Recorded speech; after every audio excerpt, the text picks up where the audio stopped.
Hello, hello, hello. Can you guys hear me?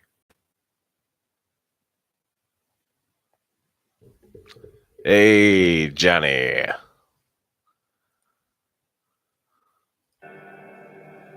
Stay a while and listen.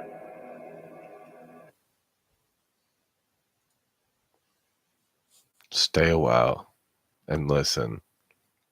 I could do that like every single time. Hey, what's up? Unwound Boat 520? It's going pretty good, man. It's time for another Murder Monday. I'm going to read some stories, hang out with some good people, that sort of stuff. How are you doing?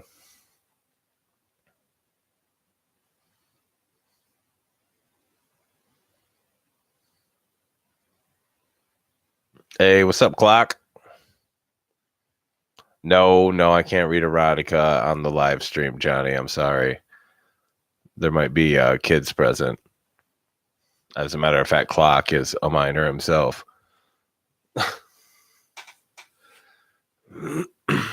Hey, Terrence, what's up, man? Yeah, I'm sorry to disappoint you, Johnny. I'll read some creepy stories and you can pretend they're erotica. Does that work?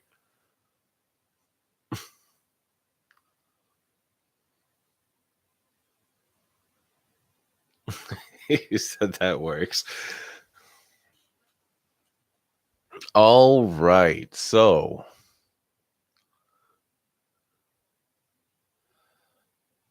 no, I'm probably what's up, Jack? Forewarnings. I probably won't be going to dark stream because I am doing my own stream, and this usually lasts anywhere from 2 to 3 hours or so. Oh, you're right. What the hell, forewarnings? All right, hold on. I'm gonna fix that right now. Like right now.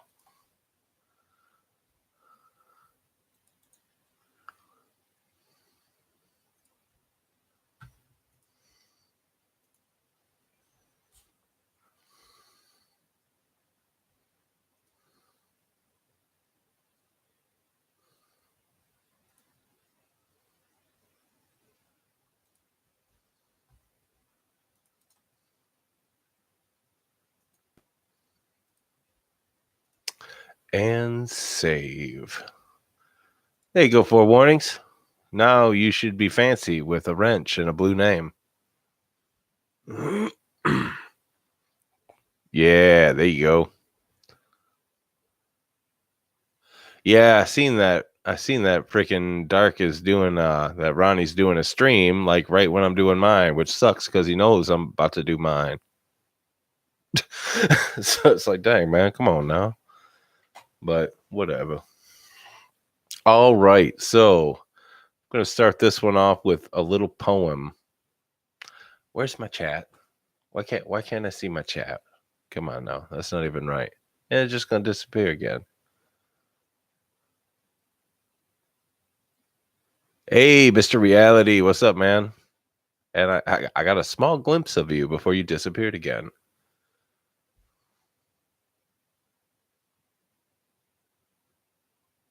Yeah, it's all good, dude.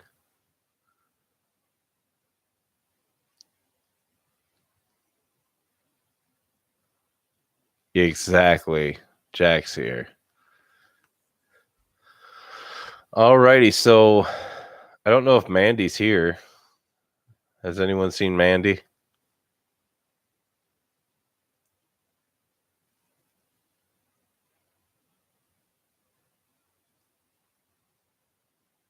Mr. Reality, I know.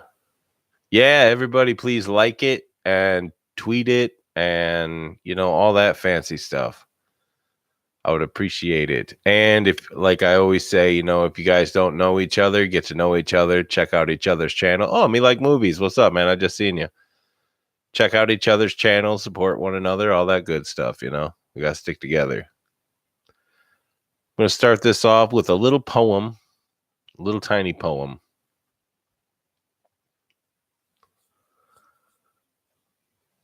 And I don't think it has a name, but that's all right.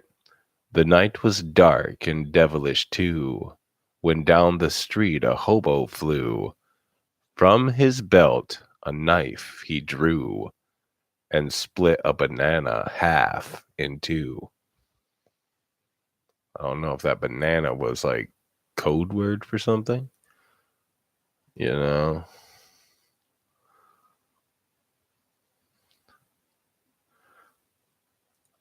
Okay, let's check this out, Johnny, what you just sent me. All right. That's a whole lot of 2-sentence horrors. If he split the banana half in two, then yeah, you would think it would be in quarters. Now he was just like all quick like a ninja, you know? Makes sense. Makes sense to me. All right. This is a story that was sent to me by Conrad. I haven't seen him in here yet, but I mean, I'm going to read the story he sent me because it's the only story I got sent besides the stuff that Johnny just sent me. It's called I'm Trying to Sell a Chair by Wendigus 2. Oh, Conrad said he went to bed. He's going to send me a story to read and then go to bed. All right. Anyways, I'm looking to get rid of a chair.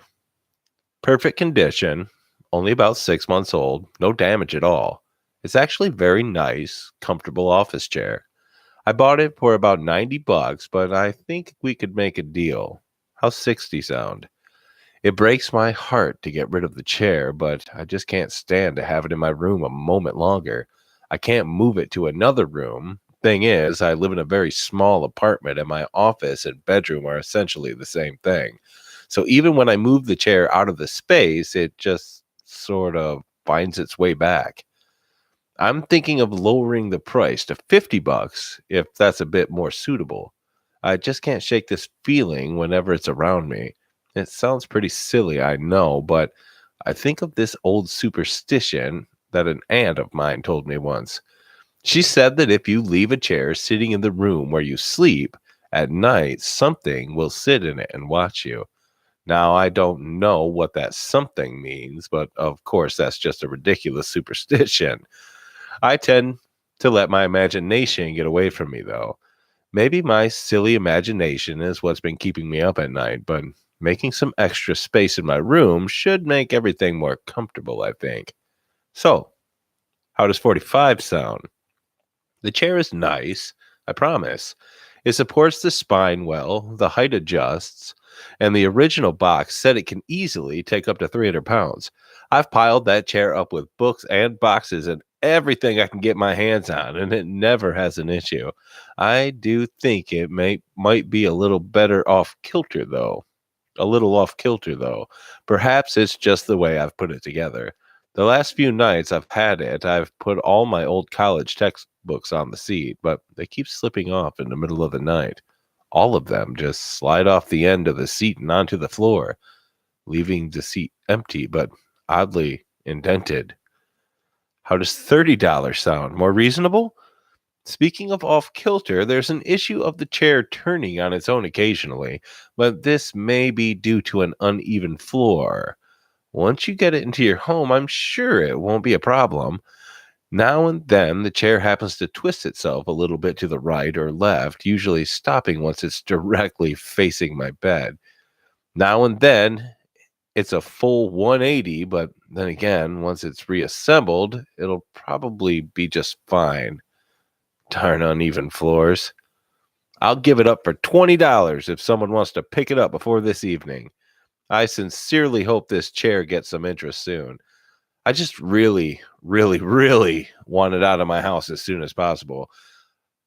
I have trouble sleeping at night when it's facing me, and even when it's off in the corner, I always seem to wake up in the middle of the night and find it right at the side of my bed all over again.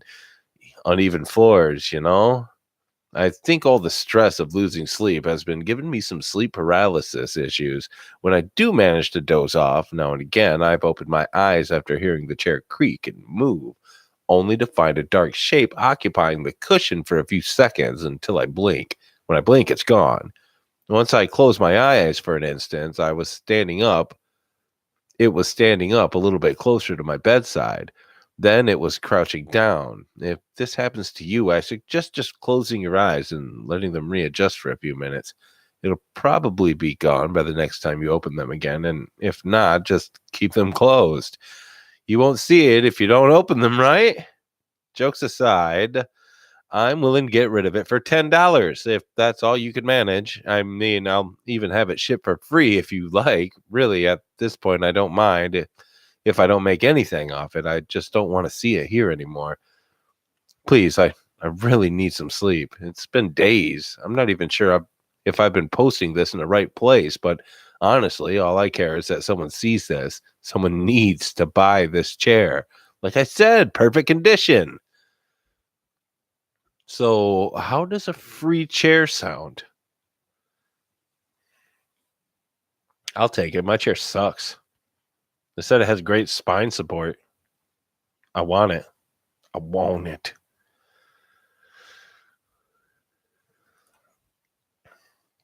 Hey, what's up, Mandy? I already read your little poem.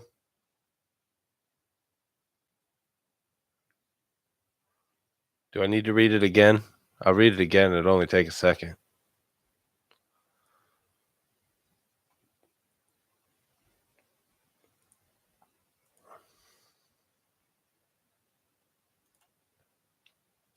The night was dark and devilish too, when down the street a hobo flew.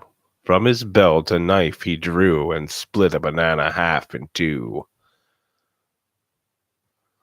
Yeah, man. Send me the story, dude. You can either send me a link to it on Discord or send me a link to it on Twitter. Either one works for me. If you guys could share this, 45 top dollar for that chair. I don't know. At the end there, he's talking about giving it away for free. I mean, I haggled him down pretty good there, I think. All I had to do was act like I was hiding in his room and that I was some ghost or something. That was pretty easy.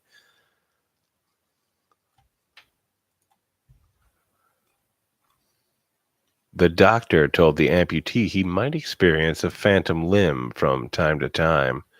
Nobody prepared him for the moments, though, when he felt cold fingers brush across his phantom hand. I can't move, breathe, speak, or hear, and it's so dark all the time. If I knew it would be this lonely, I would have been cremated instead.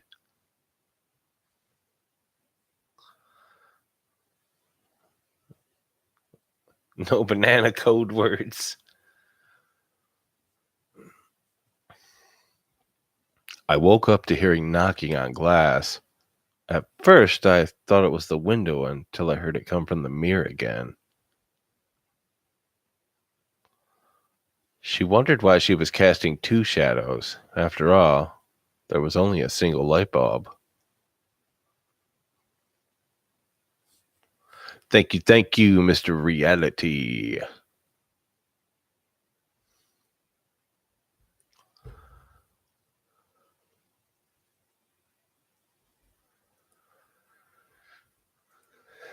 And my chat's gone again. My chat's always disappearing.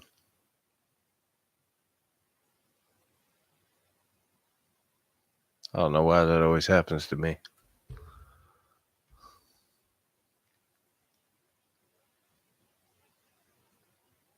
Oh, you didn't write that? I thought you wrote it. I thought you just like jotted it up really quick. Maybe it's a ghost chat. I don't know. It does. It just keeps vanishing. Like every single time I do a live stream, my chat like vanishes and then it'll come back and then it'll vanish and blah blah blah. Yeah, me like movies. I told you you can send me the link to the story either on Discord in a private chat or you can send it to me on Twitter. Either of those things works for me. So what's everybody doing tonight? Everybody having a decent day?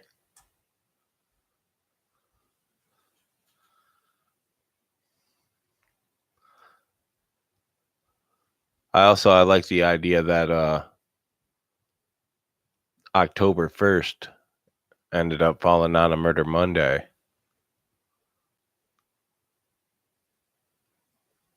Bacanico? What is that, stupid cat? Is that what Bacanico is, stupid cat?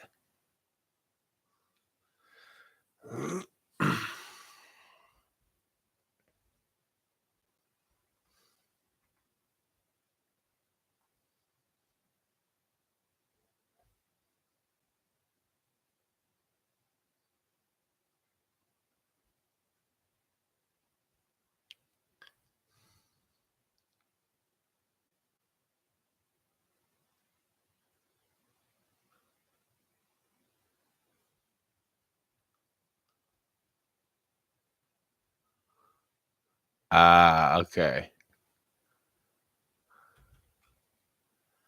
Working the night shift alone tonight. There's a face in the cellar staring at the security camera. All right.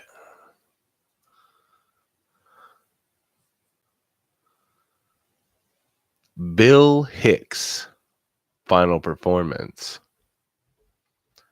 Those who are familiar with Bill Hicks' work in stand-up comedy often place him alongside George Carlin, Lenny Bruce, Richard Pryor, and Sam Kinison as one of the funniest voices and brightest minds in recent history. Professionally chilling? Thank you. Hey, April, welcome back. For good reason. Bill was bold and bawdy even when both these traits repeatedly landed him in trouble. In an earlier stage of his career, his routines would frequently earn him death threats from offended audience members when they didn't earn him general indifference. 1059, Bill Hicks, War on Drugs. Bill spoke on a number of different subjects, including his Southern Baptist upbringing in Texas and his frustration at the decline of popular culture throughout the 80s and early 90s. But undoubtedly, his most compelling work was his open criticism of various governments, particularly the United States government, which he believed committed various atrocities in the interest of protecting its own power, then claimed to be acting in order to diffuse imaginary threats to justify itself. In support of this idea, he frequently cited the assassination of John Kennedy, the Gulf War, and later in his career, the massacre of the Branch Davidians by the Bureau of Alcohol, Tobacco, and Firearms as examples of such atrocities. He also cited the criminalization of mind-altering substances and the encouragement of alcohol and tobacco use as methods of keeping the American public docile and complacent. What made Bill's material so much more compelling, though, was his ability to create detailed and explicit scenes around each of his points. Bill would often start off by outlining scenes that were already humorously graphic to begin with, then continued to build upon these scenes until he had more receptive audiences rolling in the aisles. With loving precision and sharp, stinging language, he once referred to former Congressman Jesse Helms as a child murderer and conservative talk show host Rush Limbaugh as a sexual deviant. He would also end a number of his shows by pretending to be assassinated himself. By the end of his career, Bill was beginning to make quite the name for himself. He had already attracted a large following in England, gotten green-lighted for a talk show, and made a number of appearances on the David Letterman show, though his last performance on the show had been pulled. It in itself drew much attention in the form of a large-scale debate on censorship. Unfortunately, though, his promising career came to an abrupt end in 1994 when he died of pancreatic cancer. In spite of his failing health, Bill continued to perform in smaller venues with infrequent recordings. His last recorded show was believed by many to be his final performance, but in truth, he did one more after that. It is less known because the show ended abruptly, apparently after Bill had an encounter with his manager and fiancée, Colleen McGrath, who was reported to have destroyed the footage of the show. Recently, I came into the possession of one of the last surviving tapes of this show. What's up, Sinatra? The tape was sent to me by one of Bill's longtime friends, Kevin Booth, who was recently recognized for his documentary on the American War on Drugs. I once wrote to Kevin for a paper I wrote on Bill's life and material, and we've been in infrequent contact ever since. So when I received a package from him in the mail, I was quite taken by surprise. Excuse me. Inside the package was a VHS tape and a letter from Kevin, first and foremost asking me to keep the tape to myself lest I be found out as well. As it turns out, Kevin had kept the tape of the mystery performance to himself for a few decades, as any copies he attempted to release to the public were quickly destroyed, mostly in freak accidents, though a few were destroyed by people who, strangely enough, all fit the same description: quiet, disturbed loners who spent the better part of the decade seething in their own mental illness before taking on small-scale rampages that merely culminated in mild property damage.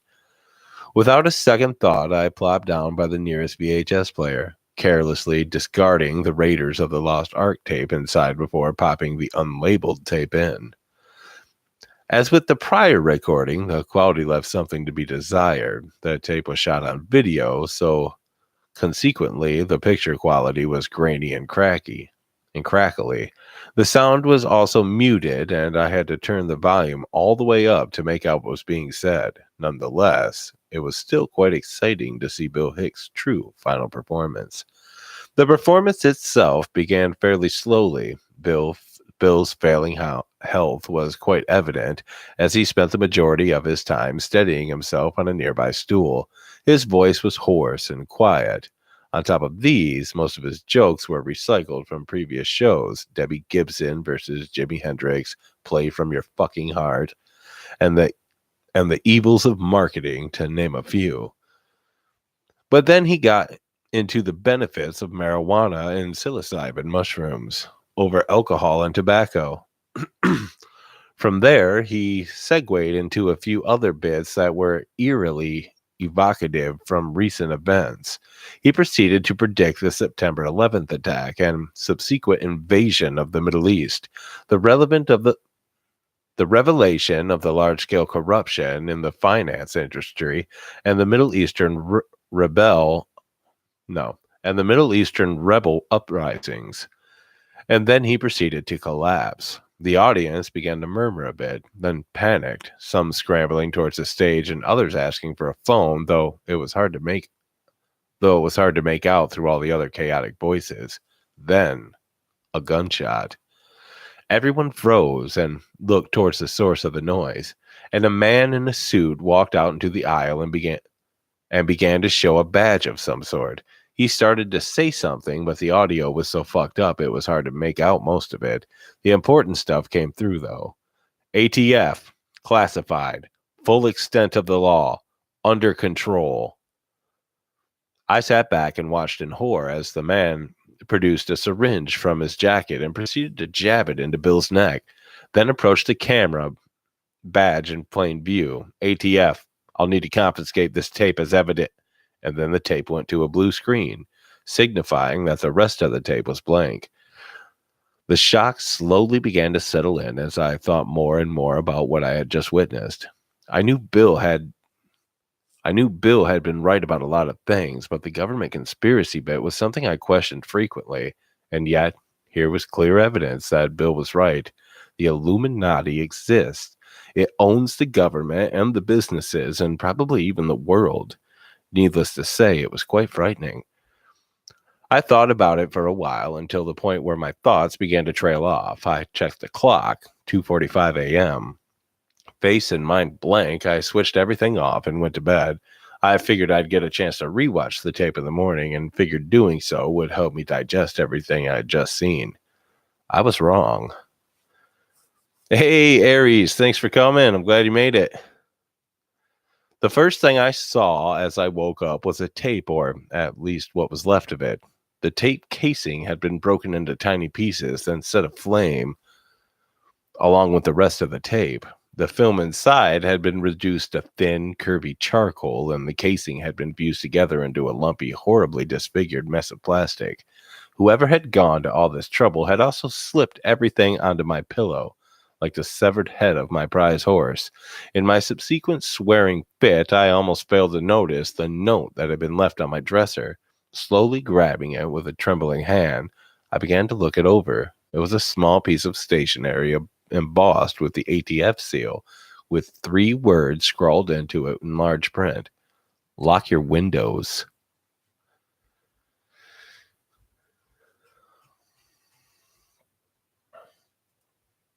All right. If anybody else has another story, then feel free to send me it. If not, I will think. I got a couple more stories about my childhood, but not too many more paranormal ones. I've gone through quite a few of those. I could tell you guys about how when I was, hey, what's up, Drac? Thanks for coming, man. I could tell you guys about how when I was like 5 or something like that, my house got raided by the police. That was somewhat frightening for my childhood mind. Even though nothing ended up happening. But it was still scary. Does anyone want to hear that or no?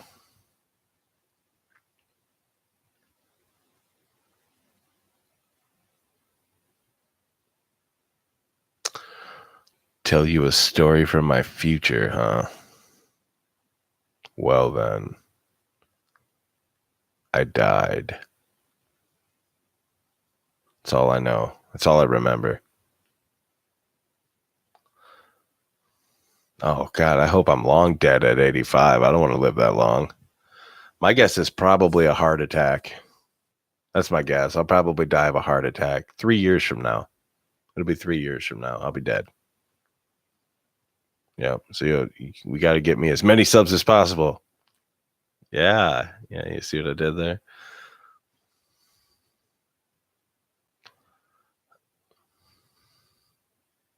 Well, I mean, I don't think I got a choice in the matter, Johnny.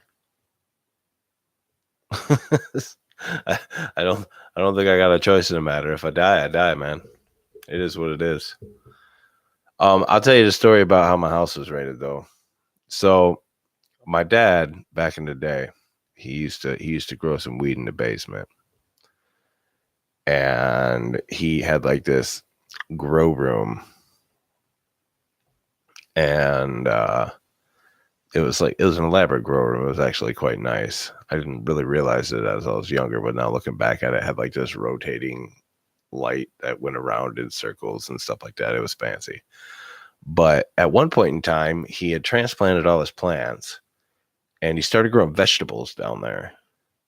And I remember he was growing like onions and tomatoes and all that sorts of crap. And so one day he's gone. He's at work or something like that. I don't even know where he was. This was the freaking 80s. And all of a sudden I see, and I'm like this little kid in my underwear. And all of a sudden I see all these lights flashing in the front window. And I'm like, what the heck is this? So I go over by the lights. And they're like, it's the police. Let us in. Let us in. Well, apparently, one of the guys tried to force their way into the house. And he ripped off the outer handle of the screen door and sliced his finger like wide open. And like, so my mom let him in because she was going to take care of his hand for him. So she's over here nursing his hand back, you know, trying to get the bleeding to stop and everything else while all the other cops are ransacking the house. I remember they made me and my brother go to our rooms, and we had to sit there, and then a cop comes in and he's like ransacking our entire rooms trying to ask us where the freaking drugs are, and I didn't even know what he was talking about. And I remember I was so mad. I was so mad that that dude's in there just dumping out all my toys, dumping out all my dresser, just everything. Made me get off my bed to flip over my bed and everything else. It was horrible. It was really scary. And they ended up finding like an ounce, I guess. But they didn't end up charging anyone because apparently they didn't have a warrant.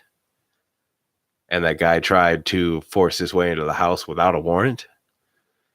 And so in the end, they took all the equipment that was in the basement, and then they all lined up and they shook my dad's hand, telling him that that was the best grow room they have ever seen in their lives. And then they left. But yeah, that was scary for me when I was a kid.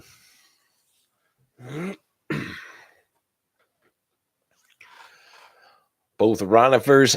Yeah, why is Ronnie even having to stream while I'm having a stream? Jeez, Ronnie, come on. You know, man. Ronnie knows.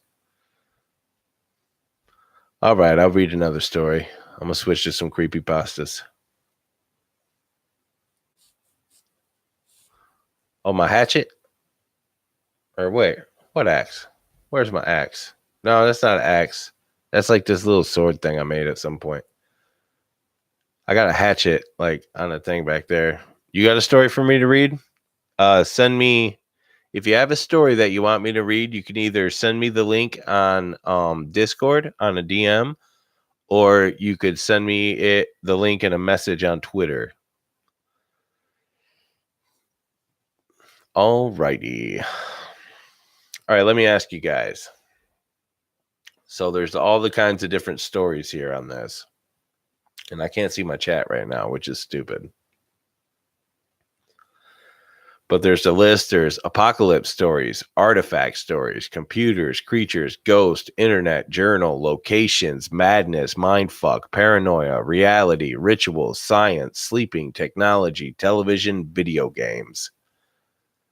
So let's come to a consensus with that. Oh. What?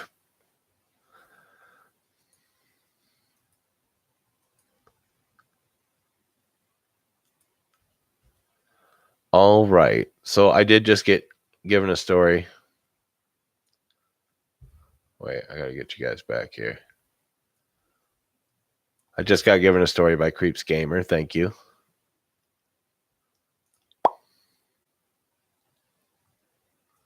All right. So I'll read this one. Oh, this one was written by Creeps Gamer. So that's awesome. The Oak Tree Thing in the Forest, written by Creeps Gamer. As I walked along the dirt path, I could remember how much fun I had here when I was little. My family lived out in the woods, so I pretty much knew this path by heart. Hell, I could name every huge rock in the first half mile of the path. I felt the muggy air of the spring day as I walked. This was my place of peace and serenity. A few birds chirped a lovely tune from time and time again. The trees were a lavish green, and the wildflowers went on from either side for what felt like miles. A squirrel broke the silence of the surrounding woods, and a slight brisk breeze followed behind me. I then stopped almost automatically. "You're never supposed to go past this thin crack through the trail," my grandpa's voice played in my head. "No one knows what lay on the other side of this line. All we know is it's some evil deeper into the forest past that line." Today, I turned 25 and decided that I was going to see what lies in wait for me ahead of this line in the trail. As I stepped across the thin crack on the rocky dirt path, the sounds of trees blowing in the wind stopped. All I heard was deathly silence. I felt a chill fall down my spine. However, I blamed it on the once light I blamed it on the once light, now rushed, and much more harsh current of the wind blowing at my back, almost pushing me forward. I continued to walk as the sky, once a light baby blue without a cloud in sight, now turned into a long gray blanket of clouds. As I continued, I felt a creeping sensation of being watched.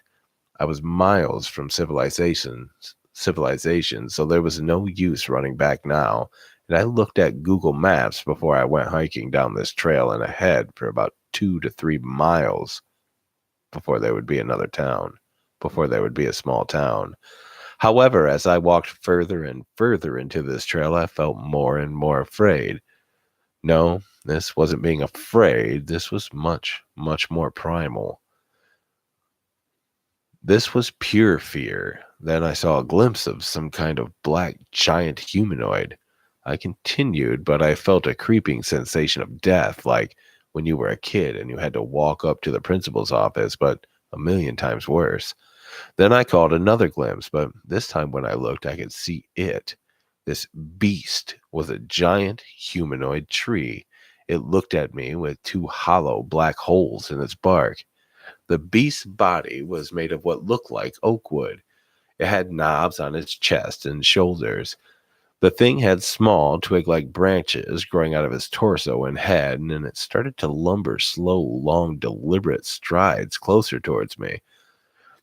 I turned and ran in one of the sides of the trail. I don't remember which, but I did know at the time one thing. I didn't want to see that thing ever again. As I ran, I felt my legs and chest burn in agony, and I finally reached the outside of the forest. I noticed that I had reached my truck. Almost instantly, I hopped in my truck and pushed the gas down and sped away. I swear to this day that when I look back through my rearview mirror, it was right at the edge of the trail watching me with its black, hollowed eyes. Once I reached my house, I calmed down and got some rest after locking my house down. Lucky for me, I lived in a large town, so I felt a little safer being further away from the forest. I'm now 38, and as of writing this now, I have never gone to the woods since, and sometimes I can see an oak wood arm disappear behind a tree, either in the corner of my vision or in my rearview mirror. I'm starting to wander closer to the forest. I can't stop myself from thinking about it all the time. I mustn't go back there, however, even though curiosity killed the cat. Satisfaction brought him back, and I am going to see what that monster wants of me. I'm going back there now with equipment and some weapons. There's that one.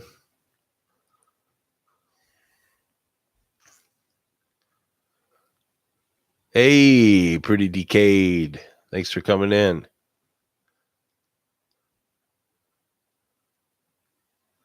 The Smiling Man. I don't think I've ever read The Smiling Man, actually.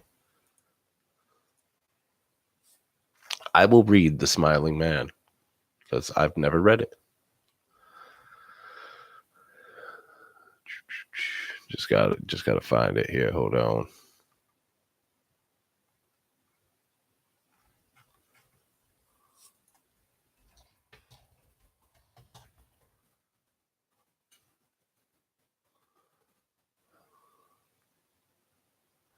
Oh, okay. Here we go. All right, The Smiling Man. Submission by Creepypasta Indexer. Yes, unknown author. About 5 years ago, I lived downtown in a major city in the U.S.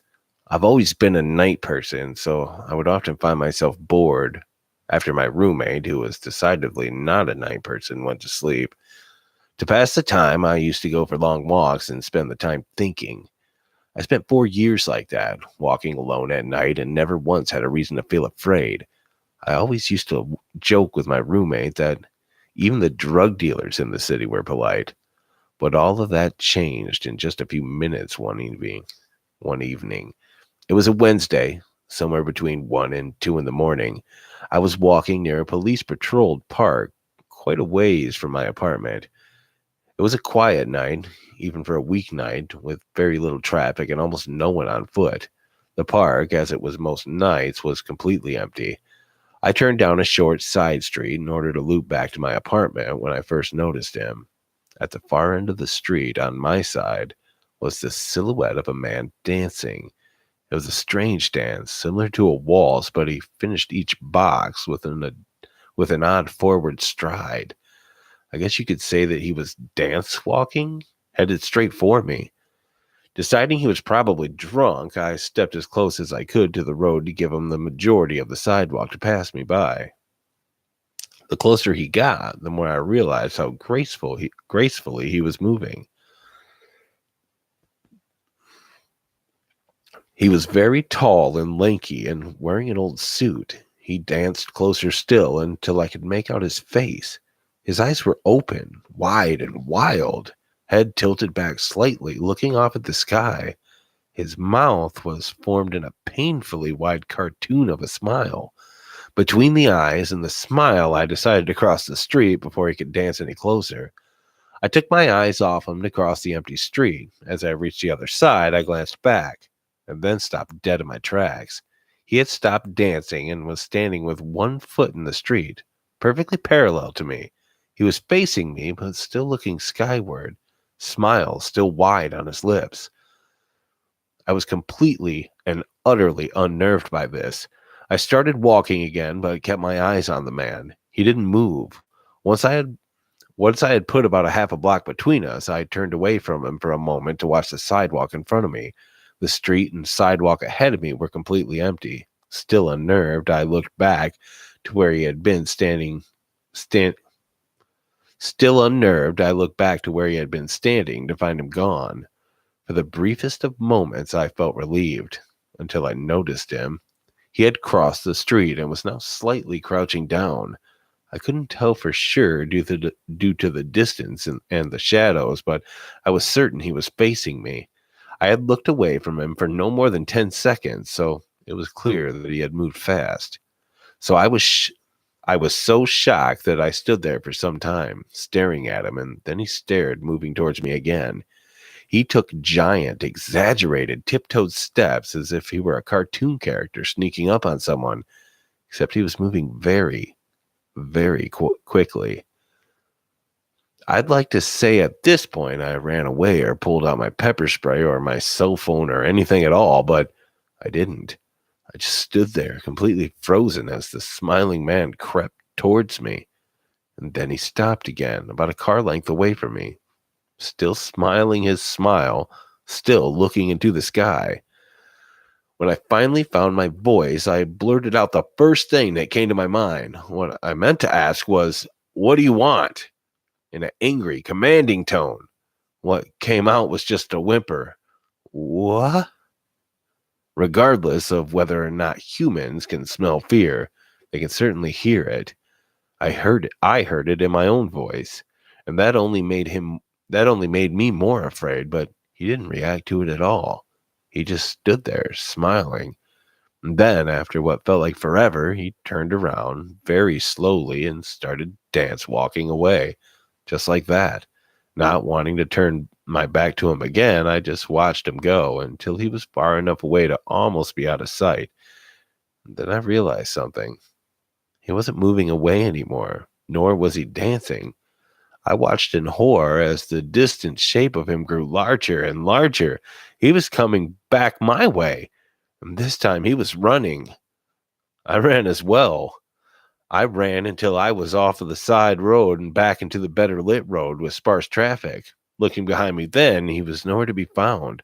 The rest of the way home, I just kept glancing over my shoulder, always expecting to see his stupid smile, but he was never there.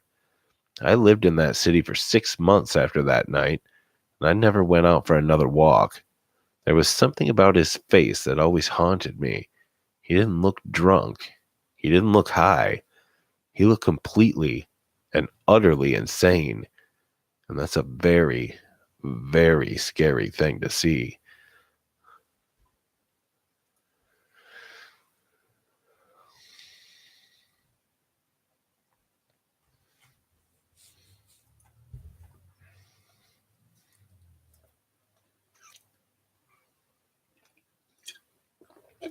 That is a good story. I've heard the story before. I just never read it.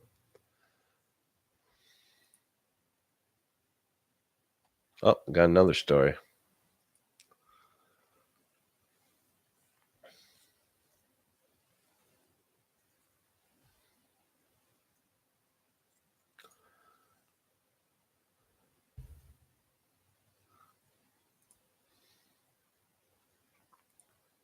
Is this one written by you too, Creeps Gamer?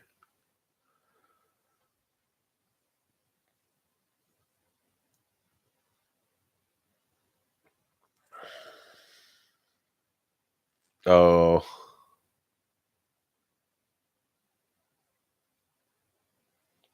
Yeah, I probably shouldn't read that one, dude.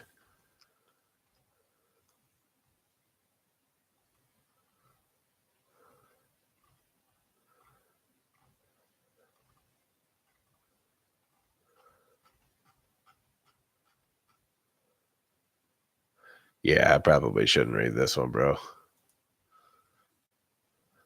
Just same reason you just said that YouTube probably wouldn't like the you know.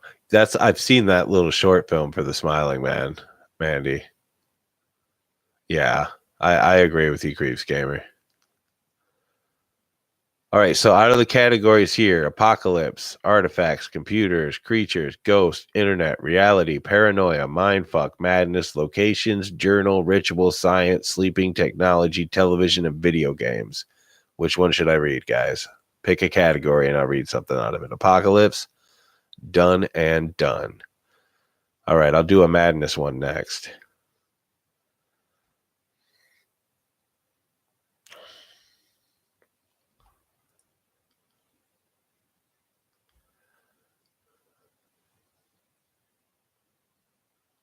Let's return to Earth. I've already read that one. One Shot, I've read that one. The Tracks, I'm not sure if I've read that one.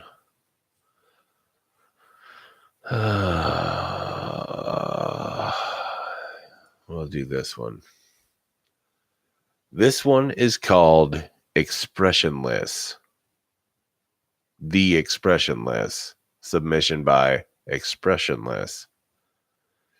In June 1972, a woman appeared in Cedars-Sinai Hospital in Los Angeles, California, in nothing but a white, blood-covered gown. Now, this in itself should not be too surprising, as people often have accidents nearby and come to the nearest hospital for medical attention. But there were two things that caused people who saw her to vomit and flee in terror.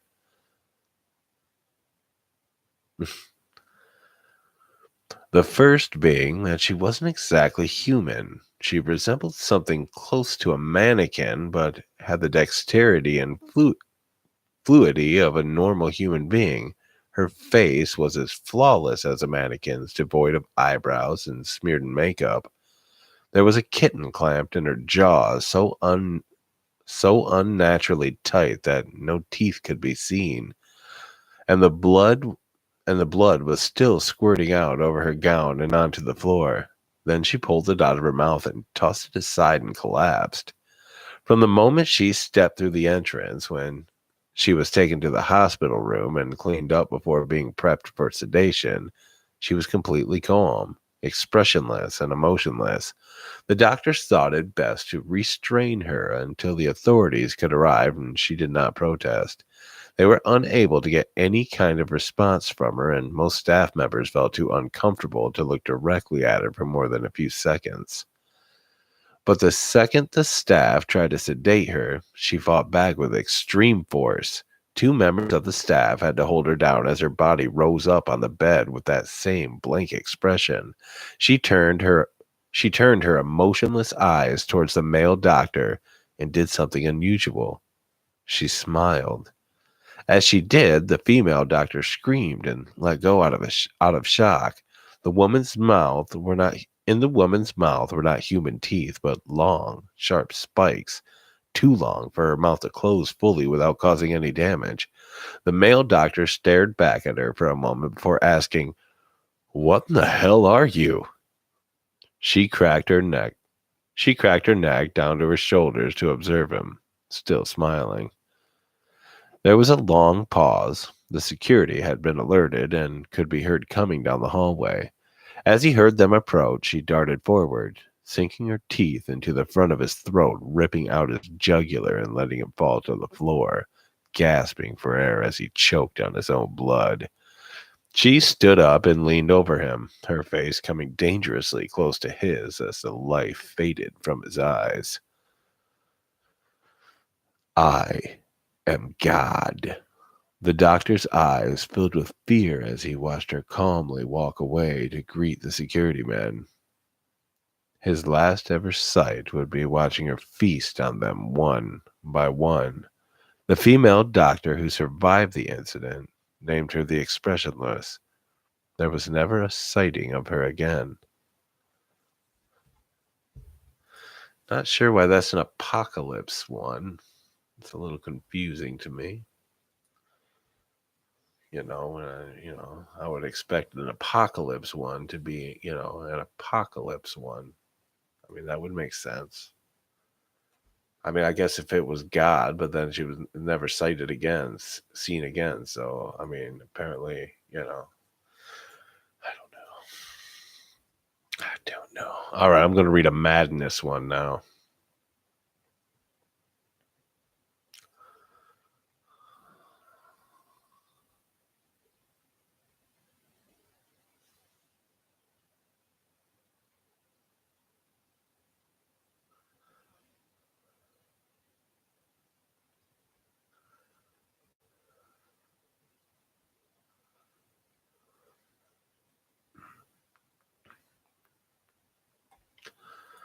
All right, this one is called The Gateway of the Mind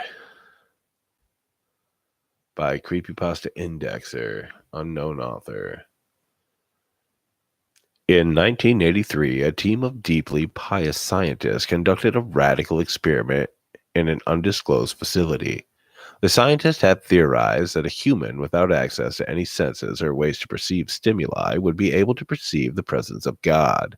They believed that the five senses clouded our awareness of eternity, and without them, a human could actually establish contact with God by thought. An elderly man who claimed to have nothing left to live for was the only test subject to volunteer. To purge him of all his senses, the scientists perform a complex operation in which every sensory nerve connection to the brain was surgically severed. Although the test subject retained full muscular function, he could not see, hear, taste, smell, or feel. With no possible way to communicate with or even sense the outside world, he was alone with his thoughts. Scientists monitored him as he spoke aloud about his state of mind in jumbled, slurred sentences that he couldn't even hear. After 4 days, the man claimed to be hearing hushed, unintelligible voices in his head. Assuming it was an onset of psychosis, the scientists paid little attention to the man's concerns. 2 days later, the man cried that he could hear his dead wife speaking with him, that even more, he could communicate back. The scientists were intrigued, but they were not convinced until the subject started naming dead relatives of the scientists. He repeated personal information to the scientists that only their dead spouses and parents would have known. At this point, a sizable portion of scientists left the study. After a week of conversing with the deceased through his thoughts, the subject became distressed, saying that the voices were overwhelming. In every waking moment, his consciousness was bombarded by hundreds of voices that refused to leave him alone. He frequently threw himself against the wall, trying to elicit a pain response. He begged the scientists for sedatives so he could escape the voices by sleeping. This tactic worked for 3 days until he started having severe night terrors. The subject repeatedly said that he could see and hear the deceased in his dreams. Only a day later, the subject began to scream and claw at his non-functional eyes, hoping to sense something on the in the physical world. The hysterical subject now said the voices of the dead were deafening and hostile, speaking of hell and the end of the world. At one point, he yelled, "No heaven, no forgiveness," for 5 hours straight. He continually begged to be killed, but the scientists were convinced that he was close to establishing contact with God. After another day, the subject could no longer form coherent sentences. Seemingly mad, he started to bite off chunks of flesh from his arm. The scientists rushed into the test chamber and restrained him to the table so that he could not kill himself. After a few hours of being tied down, the subject halted his struggling and screaming. He stared blankly at the ceiling as teardrops silently streaked across his face. For 2 weeks, the subject had to be manually rehydrated due to the constant crying.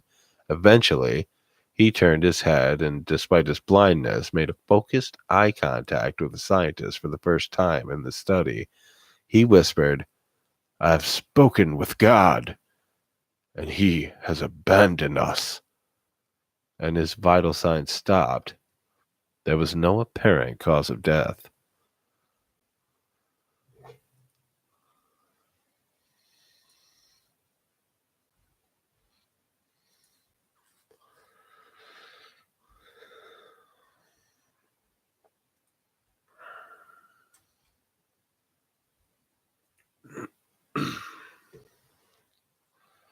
Where's my chat? My chat vanished again.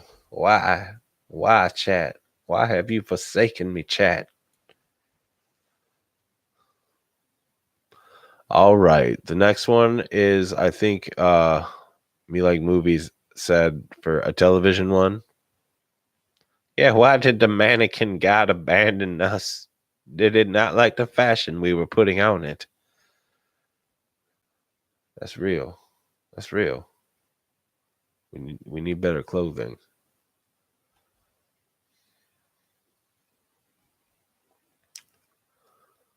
All right.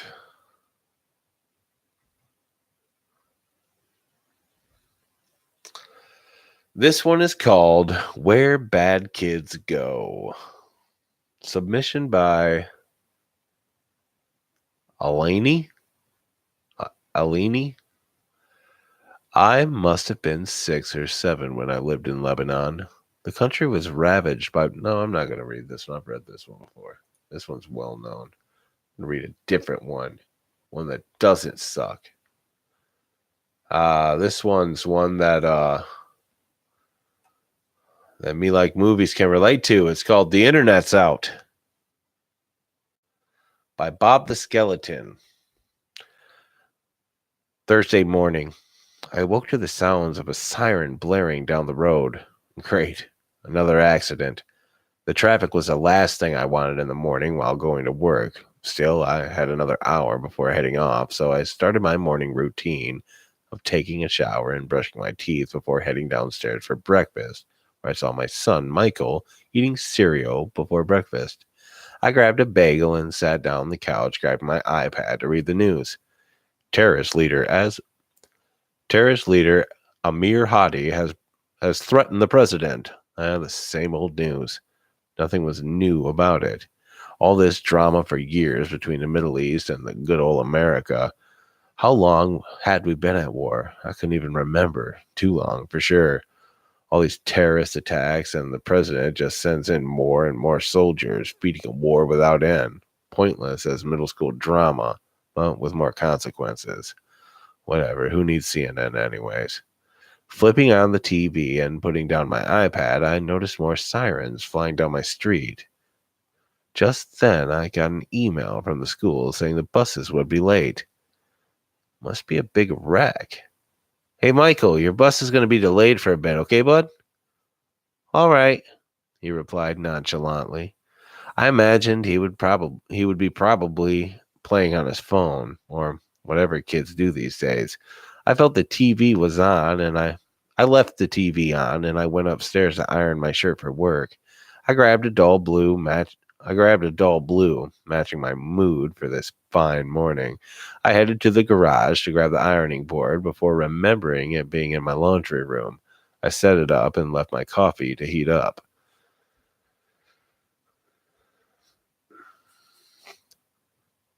As I steamed the wrinkles out of my clothes, I listened to the TV playing some old, cheesy comedy show. I heard my wife come down the stairs, and I felt her lips against mine as she gave me a good morning kiss. I love that woman. Hey, Michael, the bus is going to be a bit late today. I guess there's been a wreck and it's holding them up. Okay. Oh, no. Hey, Michael's bus. He was talking to his wife. I apologize. Hey, what's up, Kenny?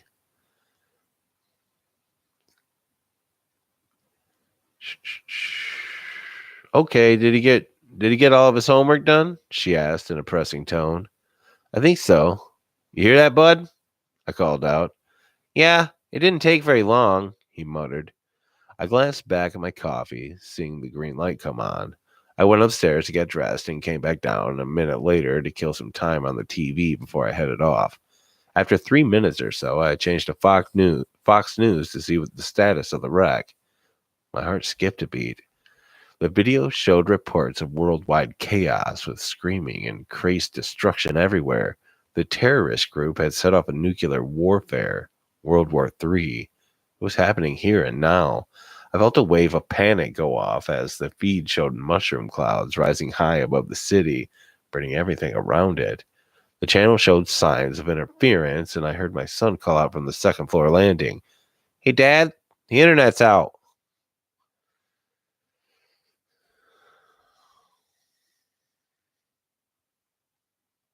I don't know, Kenny.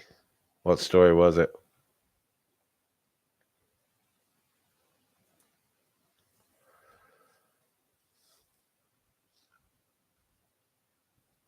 Hey, Spades. What's up, man?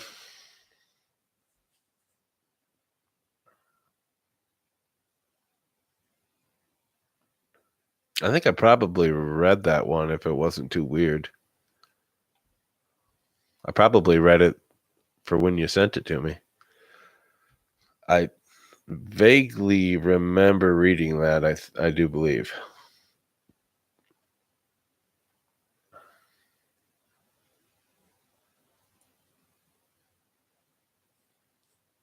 What, Johnny? You leaving me, Johnny?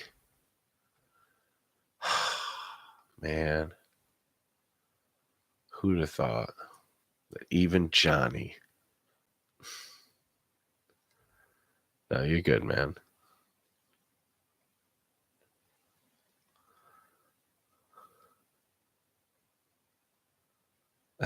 Stay for a second and listen. Yeah, you have a good one, Johnny.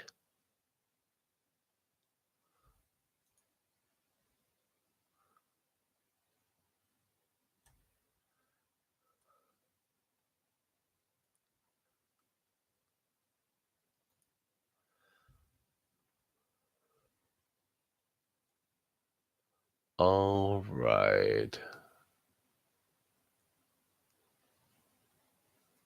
Read this one real quick. It's called Requiem, and it's a real tiny one. It's written by a Mr. X.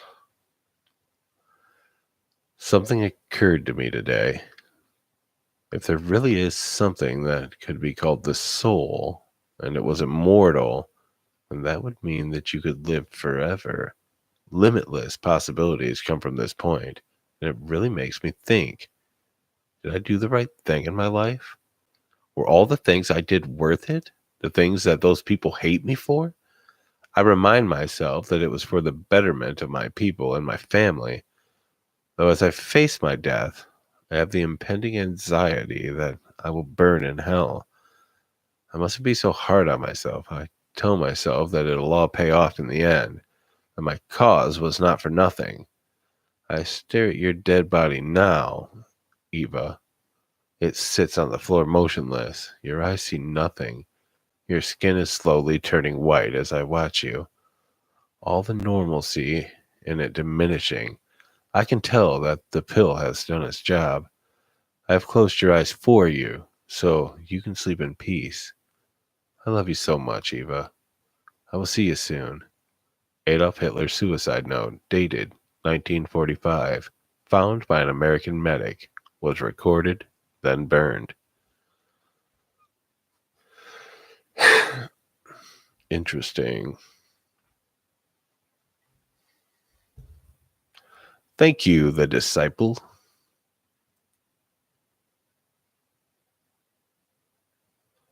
I have read the creepy poem already. I read it last week. I will read this one. That Tomino's Hell. I read that one last week. I think it was last week. It was recent either way. All right. Creeps McPasta 1. Or no, Creeps McPasta? I don't know if I can read one of his stories. That might get me in trouble.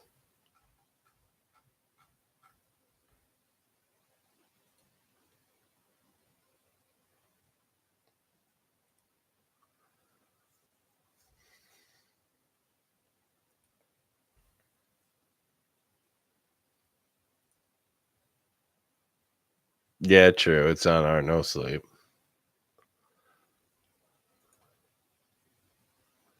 All right, fuck it.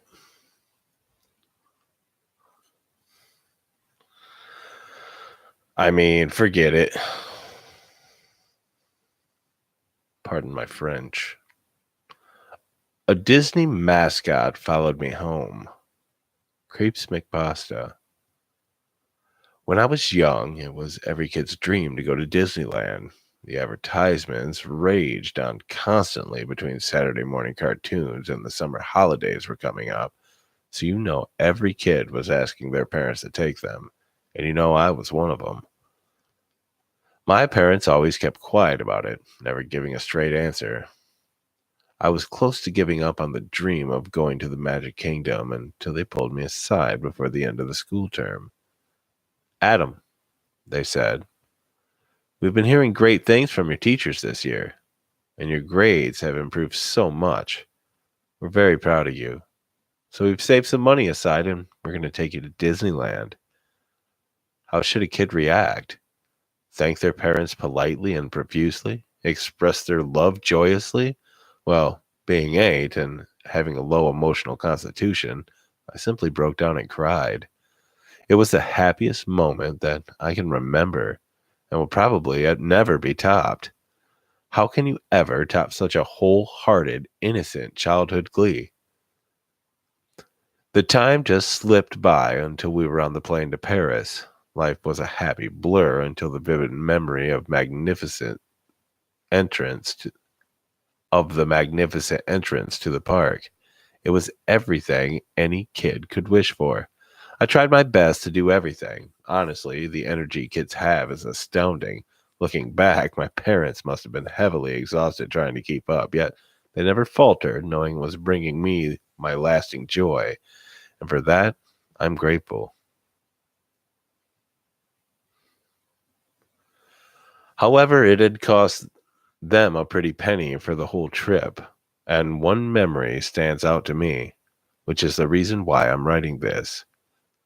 We were at the gift shop and they were picking up various merchandise and suggesting we buy it as a souvenir. Everything they picked up were simple little trinkets, little keychains, fridge magnets, and other little pieces. I wasn't having any of it. It wasn't enough to encapsulate my feelings for the trip. I kept going back to an intricate glass figurine of a beautiful Disney character. I can't even say which one because it's been so long. There's a more detailed part of this story that is more ingrained in my memory. The figure cost around 120 euros, which was a lot for the time. Way too much for my parents. They obviously said no every time, and this next part saddens me. I became irate. I was one of those kids, kicking and screaming and pointing at the thing I wanted, being very loud and obnoxious. I still remember the embarrassed look on their faces. We left without buying anything, and I was left with no souvenir, or so they thought. What they didn't know is later that day I went back to the shop. I was 8, so I was small enough to duck behind shelves without looking too suspicious. I reached over to the figurine and hid it in my Mickey Mouse hat. I looked over to the shopkeeper. He was busy with a customer. The other customers didn't notice. I thought I got away with it, until I noticed far out of the door there was a mascot facing my direction. At first, I thought he saw me, but in my mind, I figured he couldn't have. The reason that the visibility and the reason was that the visibility in those things was terrible, and that he was probably just facing the store because he was trying to attract new customers in and thinking customers who left. When I walked past, he simply turned his head as I made my way back to my parents. He made no attempts to confront me. Past then, my memory fades. I simply went back to being a kid in school, sharing memories with other kids who managed to go for the holidays, and scoffing at the kids who never managed to go. It's an amusing concept looking back, but it created an almost serious dichotomy. I don't know, back in the day. It wasn't until a few weeks later that I started seeing some weird things happen. It was small at first. I would be playing in the schoolyard, and from behind a tree far off in the distance, I would see what I thought was a thin black arm with a novelty-sized white glove slipped behind it. Strange sight to see. However, there were white pigeons in the area, and it was dark in that part of the woods, so it was easy. It was easy to explain it away. And this continued from then on. Each time I would rationalize it in my mind. However, it didn't take long until it was getting harder to do so. Sometimes I would see the top of two black domes hiding behind a wall before slipping down out of sight. I would peek over to see what it was and see nothing, with nowhere anything could hide. I tried being faster, however, I could never catch a full glimpse of the thing. There was one thing I could piece together, though, based on all the parts I had seen. It was definitely a Mickey Mouse mascot. The one instance that really scared me, so much so I started screaming, was at night when I was tucked in bed. I turned my head nonchalantly, and through my window, I could see the iconic Mickey Mouse ears and the top half of its eyes. This was the most I had ever seen of its face, and I instantly panicked. I did everything under a kid's arsenal to get help. I ran around and screamed. I cried. I made as much noise as possible. In record time, my parents ran in and they tried to calm me down.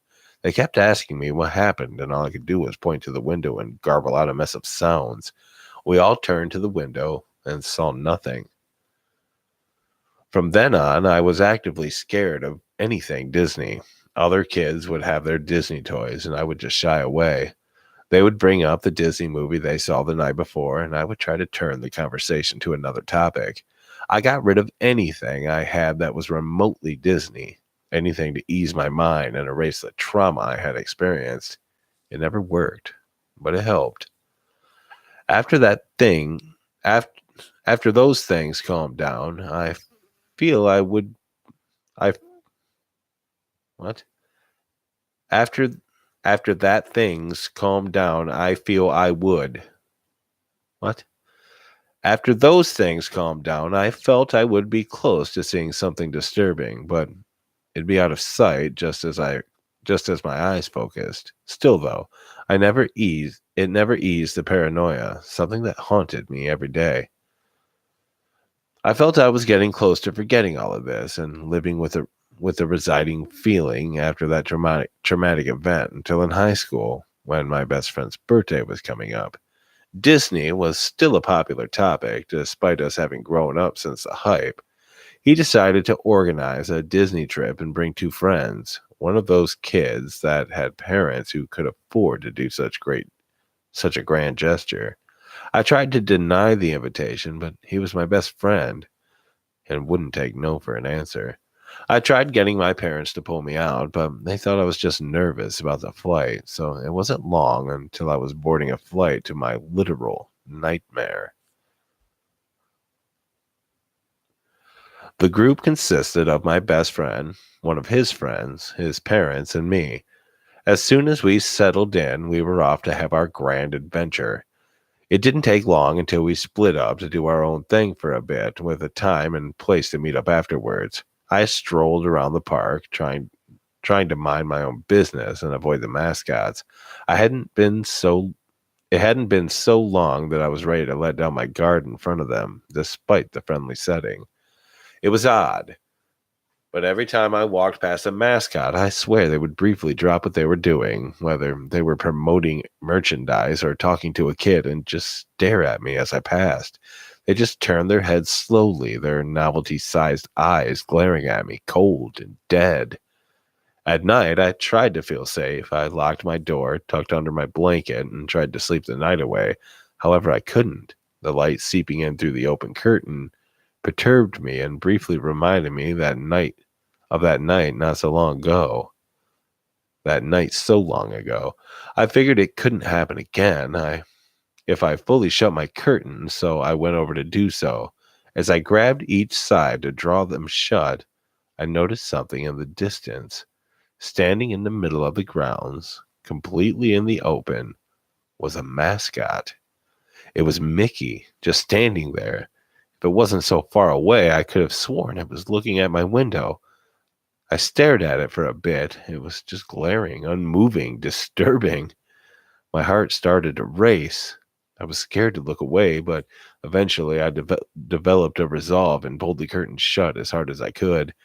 I raced to my bed and wrapped myself up so tight that any childish fears couldn't penetrate, and I slept to the gentle sound of something soft brushing my window. And what I feared now was heavy breathing. In the morning, I woke up exhausted. My friends, on the other hand, were sprightly awake and ready for a day of action. Obviously, I tried bringing up the night before, but you can never fully convey anything as simple as a mascot standing unmoving in a theme park without getting simple answers. It was probably just an empty costume left out. It was probably a mascot on break. I was probably just dreaming it. Seems it's easy to believe the simple solution that to humor the Seems it's easier to believe the simple solution than to humor the terrifying one. I stayed alert for the rest of the trip, pretending to. I gotta take a drink of water. I'm sorry.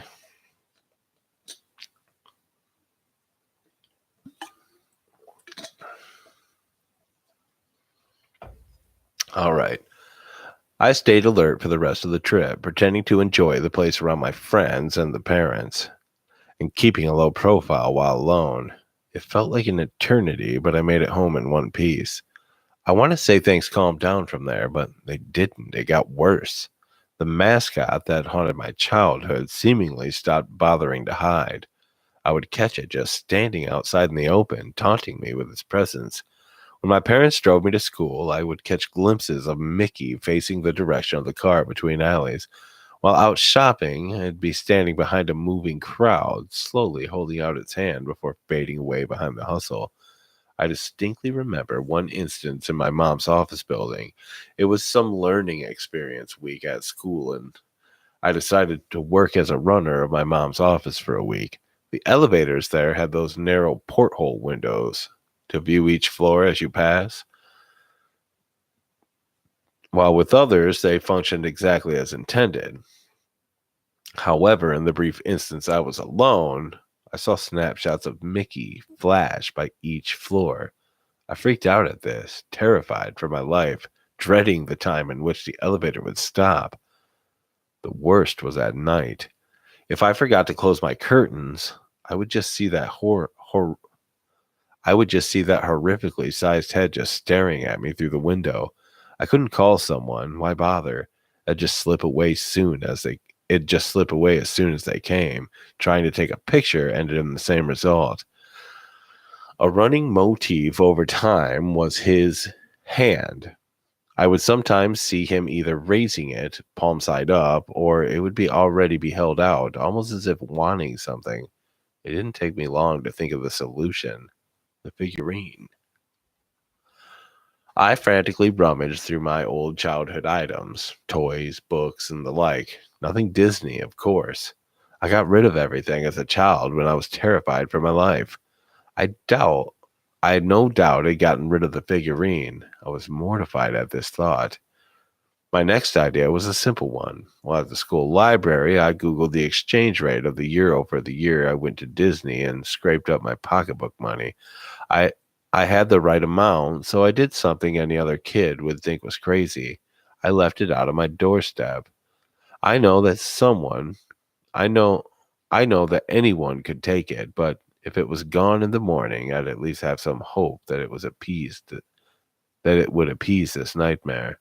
I left a note on the doorstep under a note apologizing for what I did.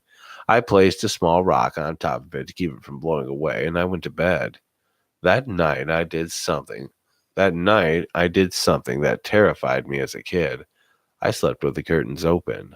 I wanted to wait until it was late and see that horrific icon would be staring at me.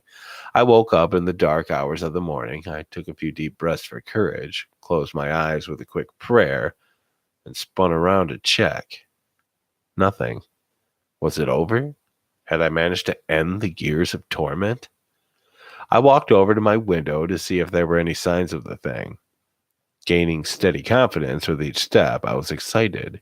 Excited to live a life without flinching at every possibility of a hiding spot. Excited to leave the house confidently. Excited to have my independence back. This all ended when I stared into my garden. There it was, staring as it did on my second trip to Disneyland. I stared back, not only in horror, but sadness. Sadness that my newfound confidence and excitement was crushed so quickly. As I looked on, it raised its hand. And that's when I realized something. Maybe it's not holding its hand out for the item back or any kind of repayment. Maybe it's holding its hand out for me? I know this sounds insane, but I may take it up. Maybe it wants to tell me something or even show me something. Whatever the case, I needed all this down before I went. If it ends here, presume the worst. Oh, it ended there.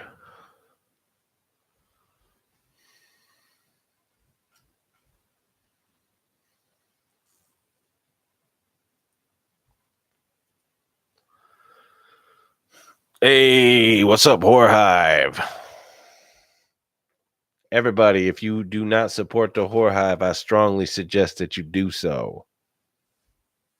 It is a large collection of narrators, writers, music, musicians, all kinds of people. And it's all horror related. Jeez, all right. Turn down the buzzing, Hive. Jesus Christ. Trying to plug you over here. Hey, man, nothing. Nothing at all. Just sitting here reading stories for people. I don't know if you could hear me over the buzzing, but I was just telling them that they should go check the Horror Hive out. For sure. For show.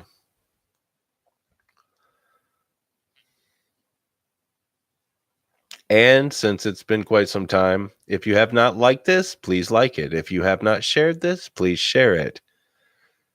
If you want to support my channel, if you look in the description below, you will see various ways to support my channel. I have a merchandise store.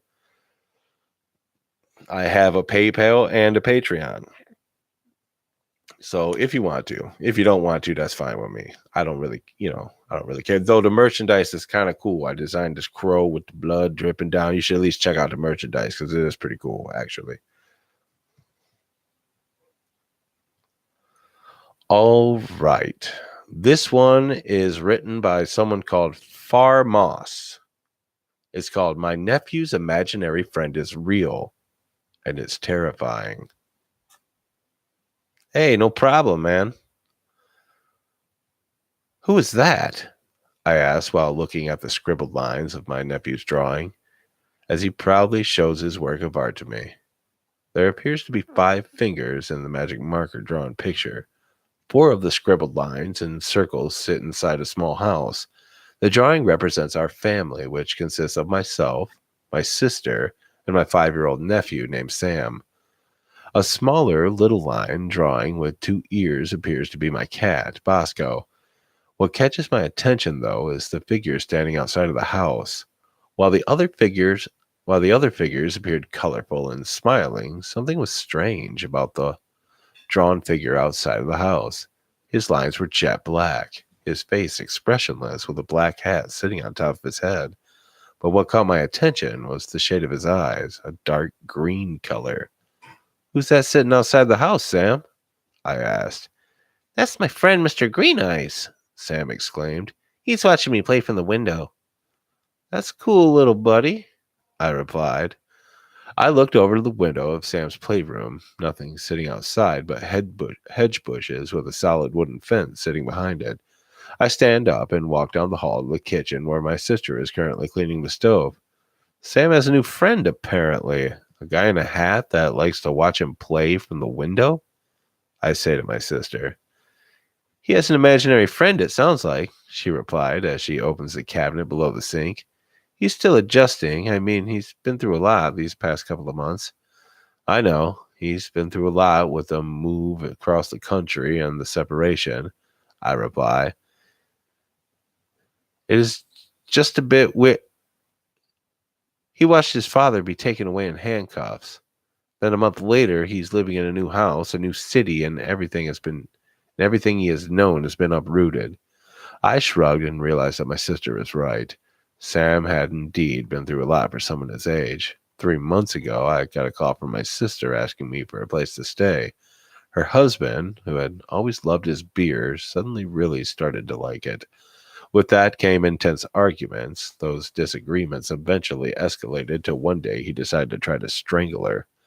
I remember that night answering the phone to the sobs of my sister telling me that her husband was being let out in handcuffs in front of their only son. I told her I had plenty of room in my house, but it was across the country. My sister said the further away she is away from him, the better. Within a month, they were living with me. It was an adjustment, but I didn't mind knowing that my sister and my nephew were safe and had shelter over their heads. She was right to assume that her son was adjusting and creating an imaginary friend and a new home and city to find a way to cope. I decided to drop the subject, let the kid work through his emotions, and be supportive of whatever the two needed from me. After all, it was just a phase. September 25th, 12:05 a.m. It was a late night of surfing on the web, reading the news, commenting sporadically on Reddit, and listening to one of my favorite podcasts when I heard a strange noise. Taking off my headphones and listening to the loud yowls coming from somewhere inside the house, I walked downstairs, following the noise that led to Sam's playroom. My cat Bosco was sitting on the window, switching between hissing and the weird clicking noise that cats make. I walked up and grabbed him, startling him a bit, but he never took his eyes off from looking outside the window, as if he was watching something. That is when I realized what my cat was looking at. The bushes in front of the fence were moving. Walking down the hallway and entering the kitchen, I felt a bit of fear going outside. Something was there, but what could it be? Did my sister's ex-husband figure out where she was? Could it be a robber scouting out our house? Turning on the light to the backyard and stepping out, I looked at the bushes. The violent rustling continued. I moved slowly towards the direction, part as caution and fear. Who is there? Come out now, I said out loud. I heard no response, but now the bushes are moving even more erratic and violent. Come out now, I yelled. Building up the courage and picking up the pace of my step, I reached for what is trying to hide in the bush. A loud shriek pierced my ear coming from the bush as I laid my hand on one of the branches. I stepped backwards, caught off guard by the shriek. A small raccoon made its way from the bushes and quickly ran away. I felt a relief that was just a wild animal hiding in the bushes. Breathing in to calm my nerves, I headed back inside the house. As the door opened, Bosco darted past my feet and into the night. Looking around to make sure the raccoon was gone, I scanned the area to see if I could find my cat, but to no avail. Bosco, come back inside, I called out. Waiting at the door to see if by chance the cat would return, I looked at the bushes one more time. After a few minutes, I closed the door to leave the light on for him. It's not the first time he had escaped to the yard, but he always came back the next day. I was too tired and drained from the experience to keep standing outside yelling his name. I started to walk back to my bedroom when I passed the room where Bosco was sitting in the window. Sam, in his pajamas, stood frozen in the room, gazing through the window.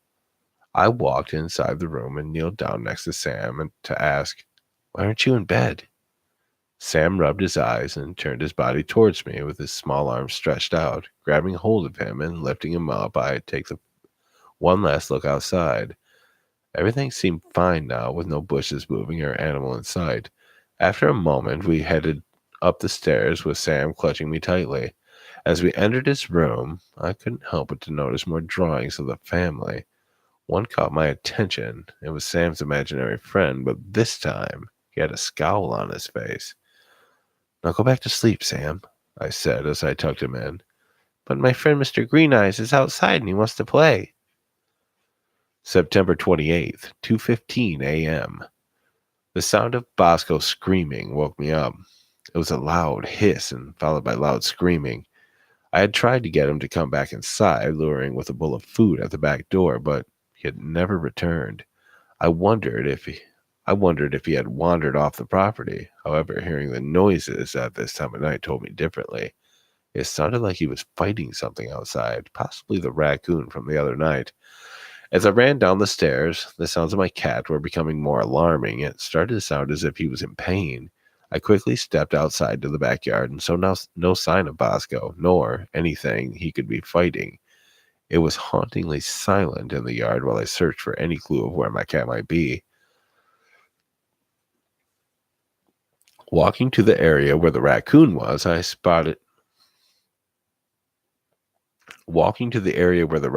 spotted yielded no trace of him either.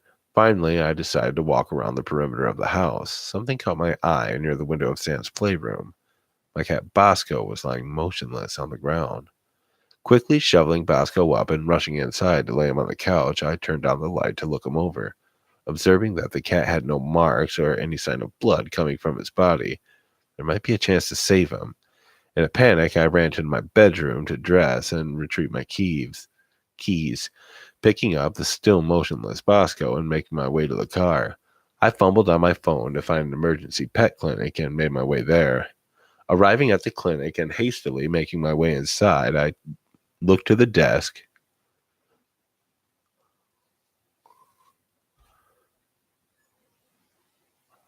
Sorry, I lost my spot. Arriving at the clinic and hastily making my way inside, I looked at the desk person and said, "I need to see someone now. My cat isn't moving or responding." The desk person quickly escorted me to a room, and I laid Bosco down on the table. After a few moments, the veterinarian came in and looked at my cat lying on the table. After checking his pulse, the vet looked over at me and said, "I'm sorry, but your cat is dead. I heard him fighting with something outside. I don't see any signs of blood on him or wounds." As I watched the veterinarian pull out a small light, she shined the light and scanned his body. I observed to see any signs of scratches, bruises, or marks that I may have missed, but nothing appeared. The veterinarian then moved to Bosco's neck and then to his head. It looks like your cat broke its neck," she replied. "How could my cat possibly break its neck? Could he have possibly chased something up a tree or jumped on the roof of your house?" "He saw a raccoon outside a couple of nights ago," I answered. The veterinarian nodded and said, "Most likely he spotted the raccoon and chased it up a tree and then accidentally fell." That seemed to be the most likely answer, but something was unsettling to me. Bosco had never done anything like this before. Sure, he was a cat, but I had never seen him climb a tree. As I paid the bill and made arrangements to cremate him, something did not quite sit right about what had happened. I couldn't pinpoint my feeling as I drove home. Pulling into the driveway and looking at the house, I thought my cat's death left me sad. The thought of my cat's death left me sad. As I entered the house and peered out the window where the two of us had seen the raccoon, nothing but the night and bushes, I decided to try to get some sleep, but while leaving the room, a small drawing laid on the ground. When I picked up the picture, I noticed it was another family drawing, but this one was missing Bosco. I gotta take another drink.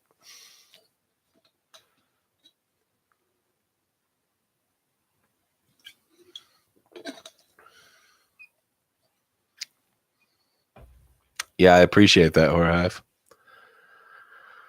September 30th, 2018, 8:35 p.m. "It's time for bed, Sam," I said loudly as I walked down the hallway.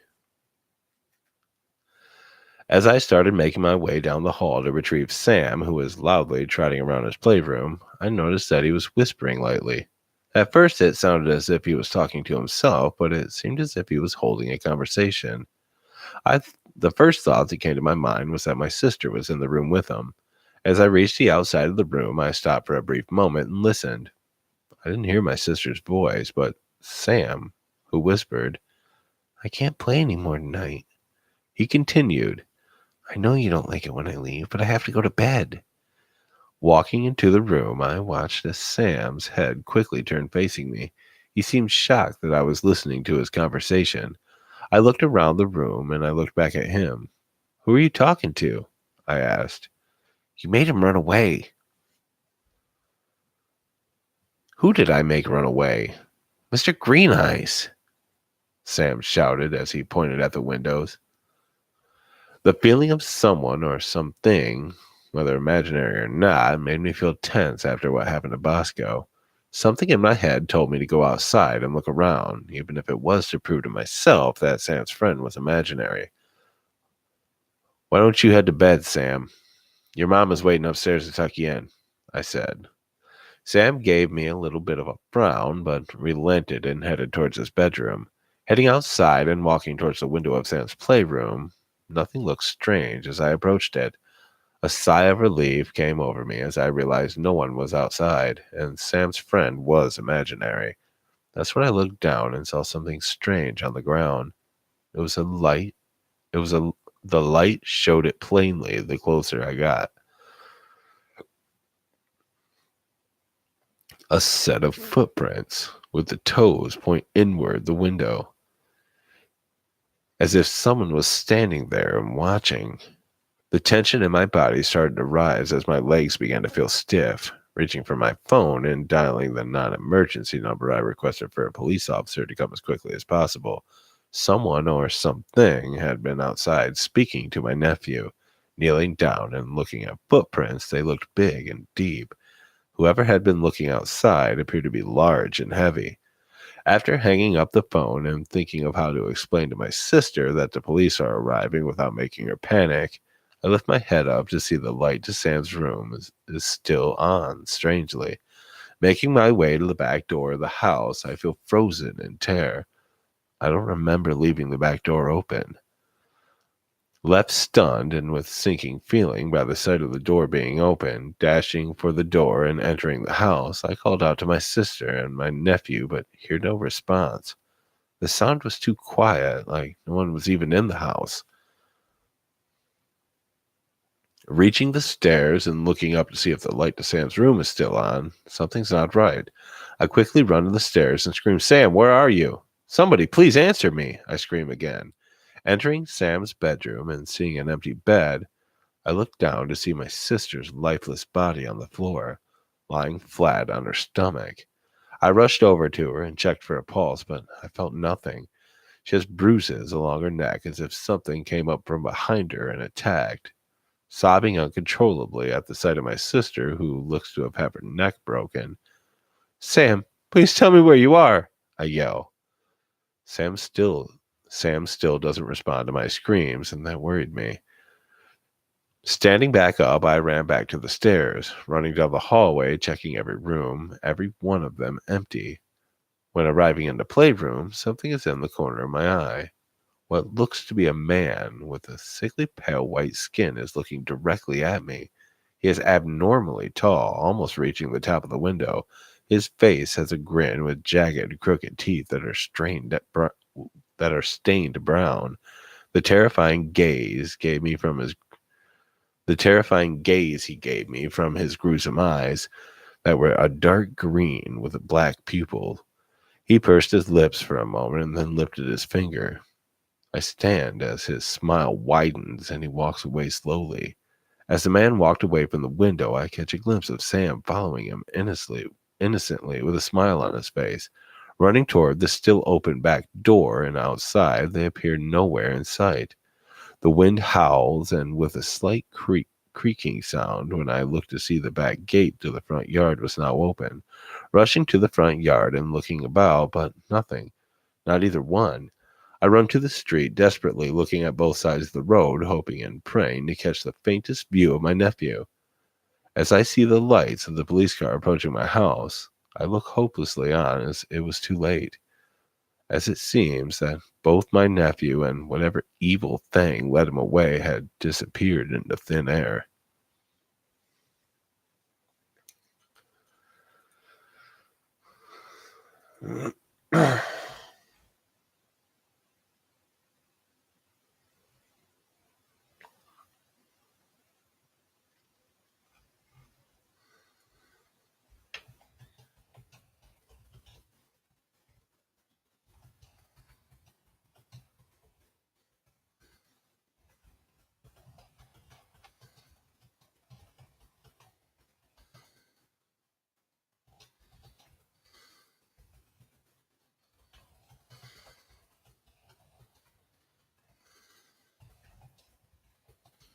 Sorry.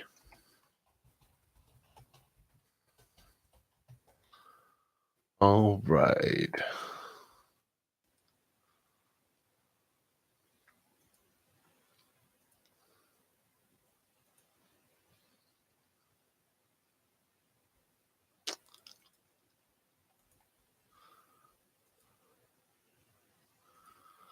All right, let's find another story.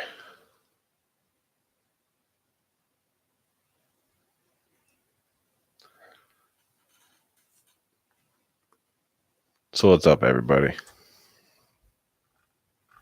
Who's all still here?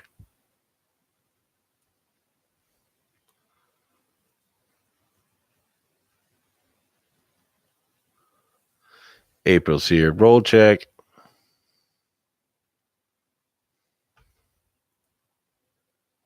Four Warnings is here. Whorehive's still here.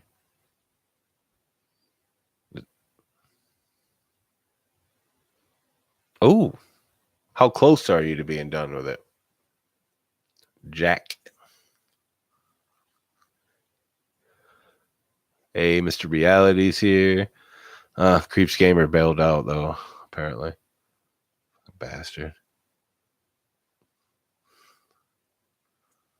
Well, I mean, is it something I'm going to want to read here, Jack, or is it something that I'm going to want to actually turn into a video for my channel? You know, since it's, one of your writings. And my elbow just popped awkwardly and painfully. I don't know if anyone heard that.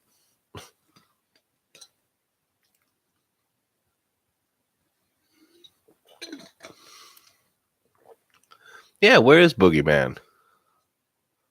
What the hell? God, Boogeyman. That guy.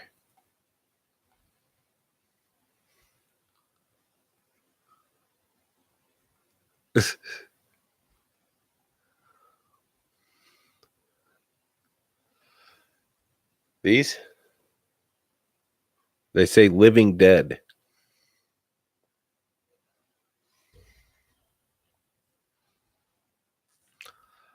What I should have got was Body Bag. Body Bag. That's what I wanted to get, but then I decided to change my mind right at the last minute, and then I regretted not getting that.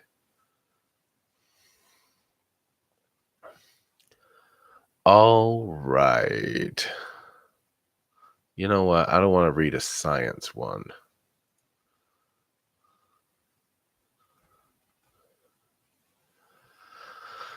Let's see. Let's read a ghost story.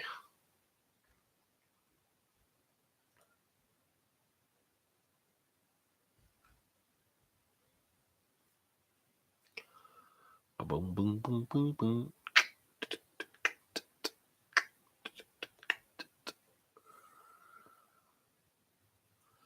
Here we go. This one is called Fear Not the Shadows. It's by somebody named G. Preeb. G. Preeb. Let me scroll all the way. Wow, this is a long one. Holy crap. Yes, G. Preeb. All right, this one's going to take me a minute. My name was Private Charles Lee Locod. I enlisted back in 67 for the U.S. Army. I traded my fiancée for a rifle, my home for a tent, and 3 years of my life for someone else. Some men kill to live. I was one of those men. Though I don't think I ever actually killed anyone. At least I did my best not to. Then there are men who live to kill, men like Sergeant Stevens. He was a backwoods Carolina man who took pleasure in each gruesome act. The last I saw him was a few days ago when he waved me goodbye as I got on the bird. Good riddance. After a year of crawling through the jungle dirt, I finally earned my way home. I was one of the lucky ones, unlike so many others that fought in that country but didn't make it back. I was just so glad that I'd finally be rid of Stevens. That man was psychotic.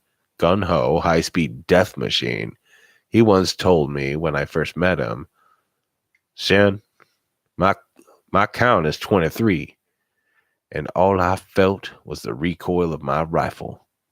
Like I said, psychotic. To his credit, after 2 years of killing, it finally got to him. 3 weeks before I left Nam, he told me he wished that he could be more like me. He wished he could undo some of the things he had done. He wished he could go back in time and stop himself. I told him, "Look, Stevens, I know you hate yourself, but there's still some time to change the road you're on." If I remember correctly, I told him that right before he ordered me to storm that tunnel. And all I really remember from that is a loud bang and watching Stevens pull me out with tears in his eyes. After I got myself off base, I made my way to the bus depot in Tenino, I'll say. I was supposed to wait for a ride to take me back home to New York. Why didn't I just ride a bird to New York? Don't ask me, ask Uncle Sam. So I get to the depot and find out my ride is running a few hours late. I hadn't a bite to eat since I left country, so I made myself I will rephrase this. I made my way across the street to a small diner. I ordered a big steak with a side of eggs. The waitress took my order and gave me a strange look. "Would you like a different chair?" she asked. I must have been fidgeting a little. It isn't a great feeling when a sharp war mementos are moving around in your pockets. After I finish my steak and eggs, the waitress comes back over with a bottle of Coke. She says, "I want you to have this for your service." My mind flashed back to Nam when we came across this piss-poor village along the Perfume River.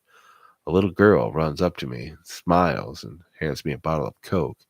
She says something in her native tongue and walks off. I pulled the cap off, and I'm about to take a swig when Steven slaps the bottle out of my hand, and it falls and breaks against the rocky road. "Why'd you do that?" I asked. Steven replies, "Buddy, I've seen this trick before. There's glass shards in that Coke. One drink of that, and you'll be bleeding inside." He then lifted his rifle, aims it at the girl, flips the safety switch, and fires. What happens after that is hard to recall. Lieutenant Higgins screams, "Stephen, what the hell is wrong with you?" The young girl's mother rushes to her bloody corpse with tears streaking down her withered face. Stephen then raises his rifle again and fires it at the woman. I snap back to reality with the waitress looking at me with a puzzled expression. "No thanks, ma'am," I said in urgency. She then motions me to just take the bottle. "Damn it, I don't want your fucking Coke," I screamed. She then walked away, still looking confused and a little sad. After that little incident, I paid for my meal, leaving a generous tip for the lady I insulted, and headed back to the bus depot. Within a half an hour, my bus arrived, and I stepped aboard. The gray-haired driver stood up, seeing my olive drab fatigues, and greeted me with a firm handshake. "Welcome home, son," he said in a thick "Welcome home, son," he said in a thick Southern accent. I took my seat at the end of the chrome I took my seat at the end of the chrome charter, tossed my duffel bag in the seat in front of me, and reclined with my legs across the cushion, hoping to catch some sleep. Hello.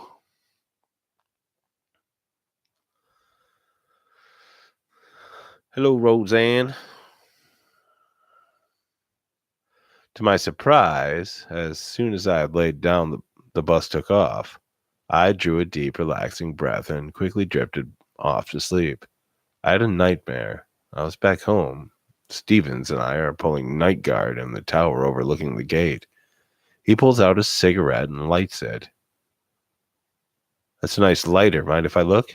I ask. He hands it to me and I study it with my flashlight. It was a little hard to read the engraving with the red lens filter, but I was able to make the phrase out. I fear not the shadows as I venture through the valley of death, for I am the most evil thing there. I laughed a little and I asked, Fear not the shadows? What's that supposed to mean? Stephen lets out a big plume of smoke and asks, You read the Bible, boy? I shake my head. You see, there's a verse in Psalms that tells believers not to worry as they fear for their lives because God is with them. I changed the words a little to say, Yes, don't fear the shadows. Instead, you shall fear me, for I am the most evil, if that makes sense. I look at him quizzically. Do you really believe that? He lets out another cloud of smoke and responds, I like to say it to myself in the firefight. It gives me courage. From down below the tower, I hear Higgins yell in a hushed tone, Stevens, shut up, you crazy idiot. Do you want the entire NVA coming down on us? Stevens shrugged his shoulders and readjusted himself on the M60 as if to act as if he's doing something. Prick, he murmurs. What did you say, Stevens? He yells back. The jungle is thick, Stevens replies. Higgins, now more upset than he was before, yells, Stevens, I saw what you did to that girl. Don't think you won't end up in Leavenworth when I tell the colonel about it. Stevens clenches his teeth and mumbles, Don't think I won't kill you, Higgins. After a half an hour of quiet boredom, there was an eruption of gunfire in the tree line. Stevens lays down on them with a continuous burst of fire. I hunker down and call out targets. Hit him at 2. Half dozen at 11. Stevens yells, Reload, reload. I grab a fresh belt and slam it into the receiver. Off in the distance, I hear a rumble and some squeaking. One of our tanks is rushing to the gate at full speed. From the tree line, 2 long streaks of black smoke stream its way. They hit the tank and explode into a ball of flames. Hot tube, Stephen yells to me. I put on my asbestos glove and change his 60 barrel. Link 'em all together, he yells. I do so with the belted rounds as fast as I can in cover and yell, What's happening? And then I hear what sounds like thousands of people screaming in unison. I look up and see what looks like an entire battalion of Vietnamese running right for us, guns blazing. Stevens patiently waits for me to finish the task and mumbles, Fear not the shadows, as he then squeezes the trigger and doesn't let up. I grab my rifle and start firing a few well-aimed shots.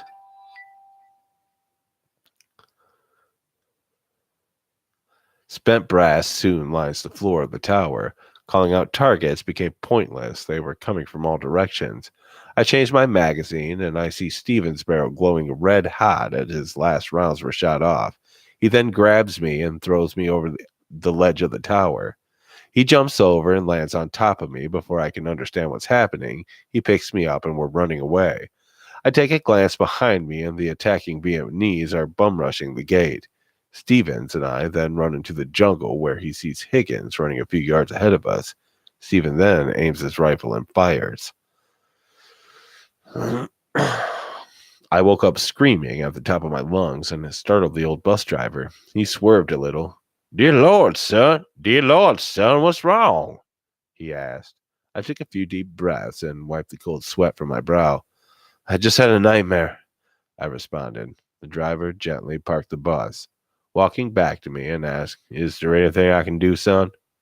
I shook my head. "No, unless you can make me forget all the war crimes." "Did you do something you shouldn't have?" "No, there was a guy in my platoon. He was a murderer." "Why did his crimes upset you?" "I could have saved a few innocent lives if I had just killed him." He nodded his head. "I understand why you feel guilty, but I'm just going to tell you that you did the right thing by not doing it." I wiped away a fresh batch of sweat on my head. Why was it the right thing? He gently placed a hand on my shoulder and said, "Son, I seen the ugly war face once, and I can tell you that some people just go crazy when faced with death.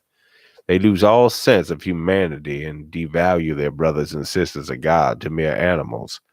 Only later does it catch up to haunt them. You did the right thing. It's best to give people a chance to face their mistakes and change the wicked road they're on."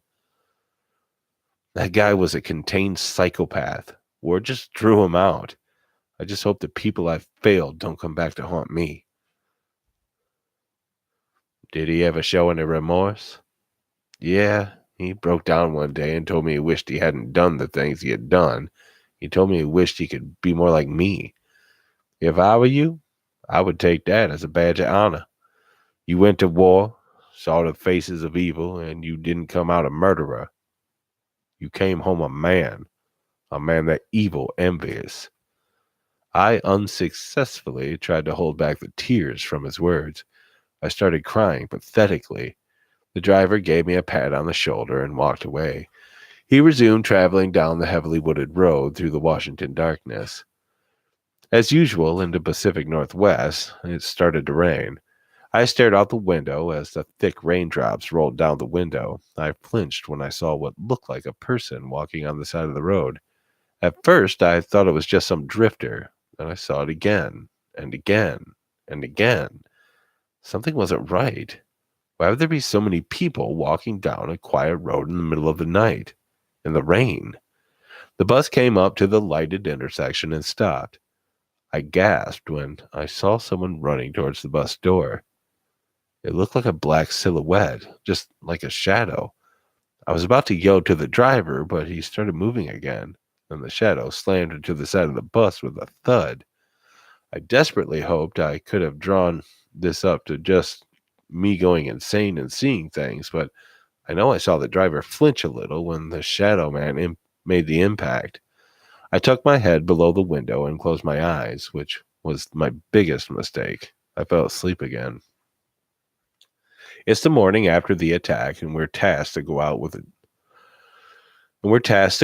and take account of casualties. After the gun bunnies on the hill filled the sky with beehive rounds, that is, artillery shells, that shoot tiny arrows everywhere, the horde was either killed or repelled. It was a slaughter, to say the least. There was friend and foe alike literally nailed to trees from the tiny flechette arrows. I kept a rag to my mouth to filter out the scent of smoldering burnt flesh from when the flyboys came over and napped the entire area. After some time of collecting ash-covered dog tags, I find Stevens knelt over the body of Higgins. To my horror, Higgins was still alive and conscious.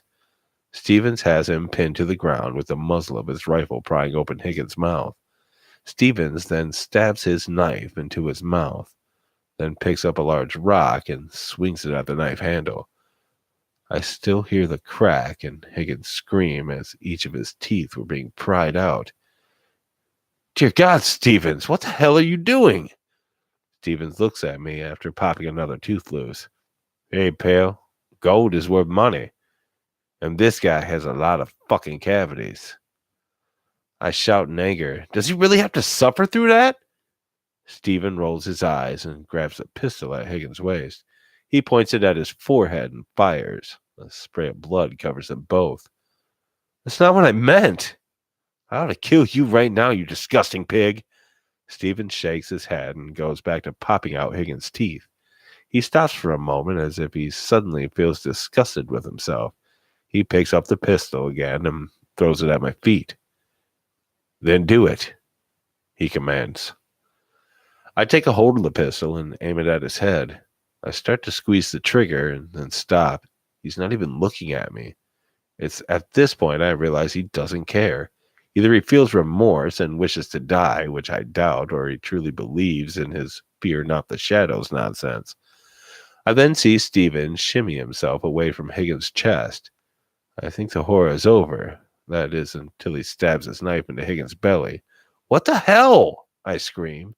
Steven looks at me and says, he swallowed a couple, and then rips the blade across the chest, and the corpse splits open. Upon wakening, my screaming made the driver swerve violently. The wheels slip on the wet road, and the vehicle goes head-on into the road's ditch. The bus slammed into a tree. I was sent into the air and crashed into the seat in front of me. I lied there on the floor for a moment, feeling ashamed for what I caused. I heard the driver call out, "Are you okay?" I sat up and I replied, "Yeah, I've been hit harder." The driver nods to me and attempts to back up. The tires turned rapidly and ejected mud into the wheel wells. The driver stops trying to back up and exits the bus. I followed him with my eyes as he examined the situation with a flashlight. I saw a shadow casted before the light. I thought nothing of it at first, and then I realized shadows are casted away from the light, not behind it. I started pounding my fist against the window, trying to get his attention. He acknowledged me and shook his head. The shadow remained as he walked back towards the door. I looked closely, and the shadow was still there in the darkness, staring at me. I hadn't noticed, but the driver came up to me as I stared in fear out the window. "I need to get to the next town and call a wrecker. We aren't getting out of this ditch without one. Damn near sunk 2 feet in the mud." I quickly turned my head to him in surprise. No, please don't leave me here with those things." "What do you mean, things?" "Those shadow people. Don't you see them?" The driver cocked his head and crunched his face in confusement. "I think when we get to New York, you should talk to a shrink. There aren't anything out there but rain." "Well, please, let me go with you." "No, that goes against company protocol. You'll have to stay here." "Please." "No, stay here and get some sleep. I don't want you screaming when we get moving again." The driver turned his back to me and walked away. I begged him to stay as he exited the bus, though it didn't stop him. He did come back after he stopped suddenly in the darkness. I was hoping he'd change his mind, but he flipped the ignition switch and removed the keys. The bus went dark. As he turned to leave, he said, "Son, I really don't want to leave you here on your mental state, but I have to. The only advice I can give you is this: fear not the shadows." I lied down on the seat again, shaking in fear. I managed to eventually convince myself that I was going crazy. I mean, yeah, that makes sense. I've been to war, of course. That's going to mess up my head. And that shadow didn't attack the driver, so that means it's all in my head. I said it out loud. Fear not the shadows. I gained some courage from the word. The whole situation soon seemed like it was just crazy man stuck in the woods. I resumed staring out the window at the falling raindrops. The rain does something to a man. To some, it makes them depressed. Others like to listen and watch it as a form of entertainment. For me, it puts pressure on my bladder.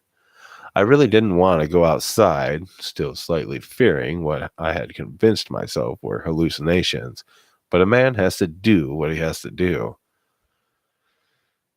I cautiously exited the vehicle and found a nearby tree. As I relieved myself, I heard a noise, like a boot sinking into silt. I told myself, it's all in your head. You're just going crazy. Fear not the shadows. I looked around as I zipped up my trousers. Off in the distance, I saw something moving in the trees. It looked like a dark group of people. I heard a twig snap. I quickly turned to my right and saw a shadow figure running to me. I abandoned all logic and ran back to the bus, slamming the door behind me and locking it. I ran to the back seat and crawled underneath it. The sound of the rain hitting the steel rooftop drowned out any sound of footsteps I heard outside. This was the worst part. Not knowing if they were still coming for me or if they had gone away, I whispered to myself, "You're just hallucinating. Fear not the shadows." I closed my eyes and I tried to sleep. I would have rather dreamed about the war than deal with this reality I was living in. There was a scratching along the sides of the chrome bus. It had come and went sporadically for an hour. Then it became constant. Nails on a chalkboard like screeched that made chills run down my spine. Then there was a sound of thumps, like hands or tree branches pounding against the metal walls.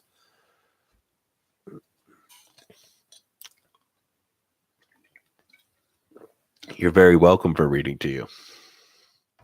I also love it. I buried my knees deep to my chest. When the bus started shaking violently from side to side, I thought I had to be dreaming. I tried pinching my wrist desperately in hopes of awakening.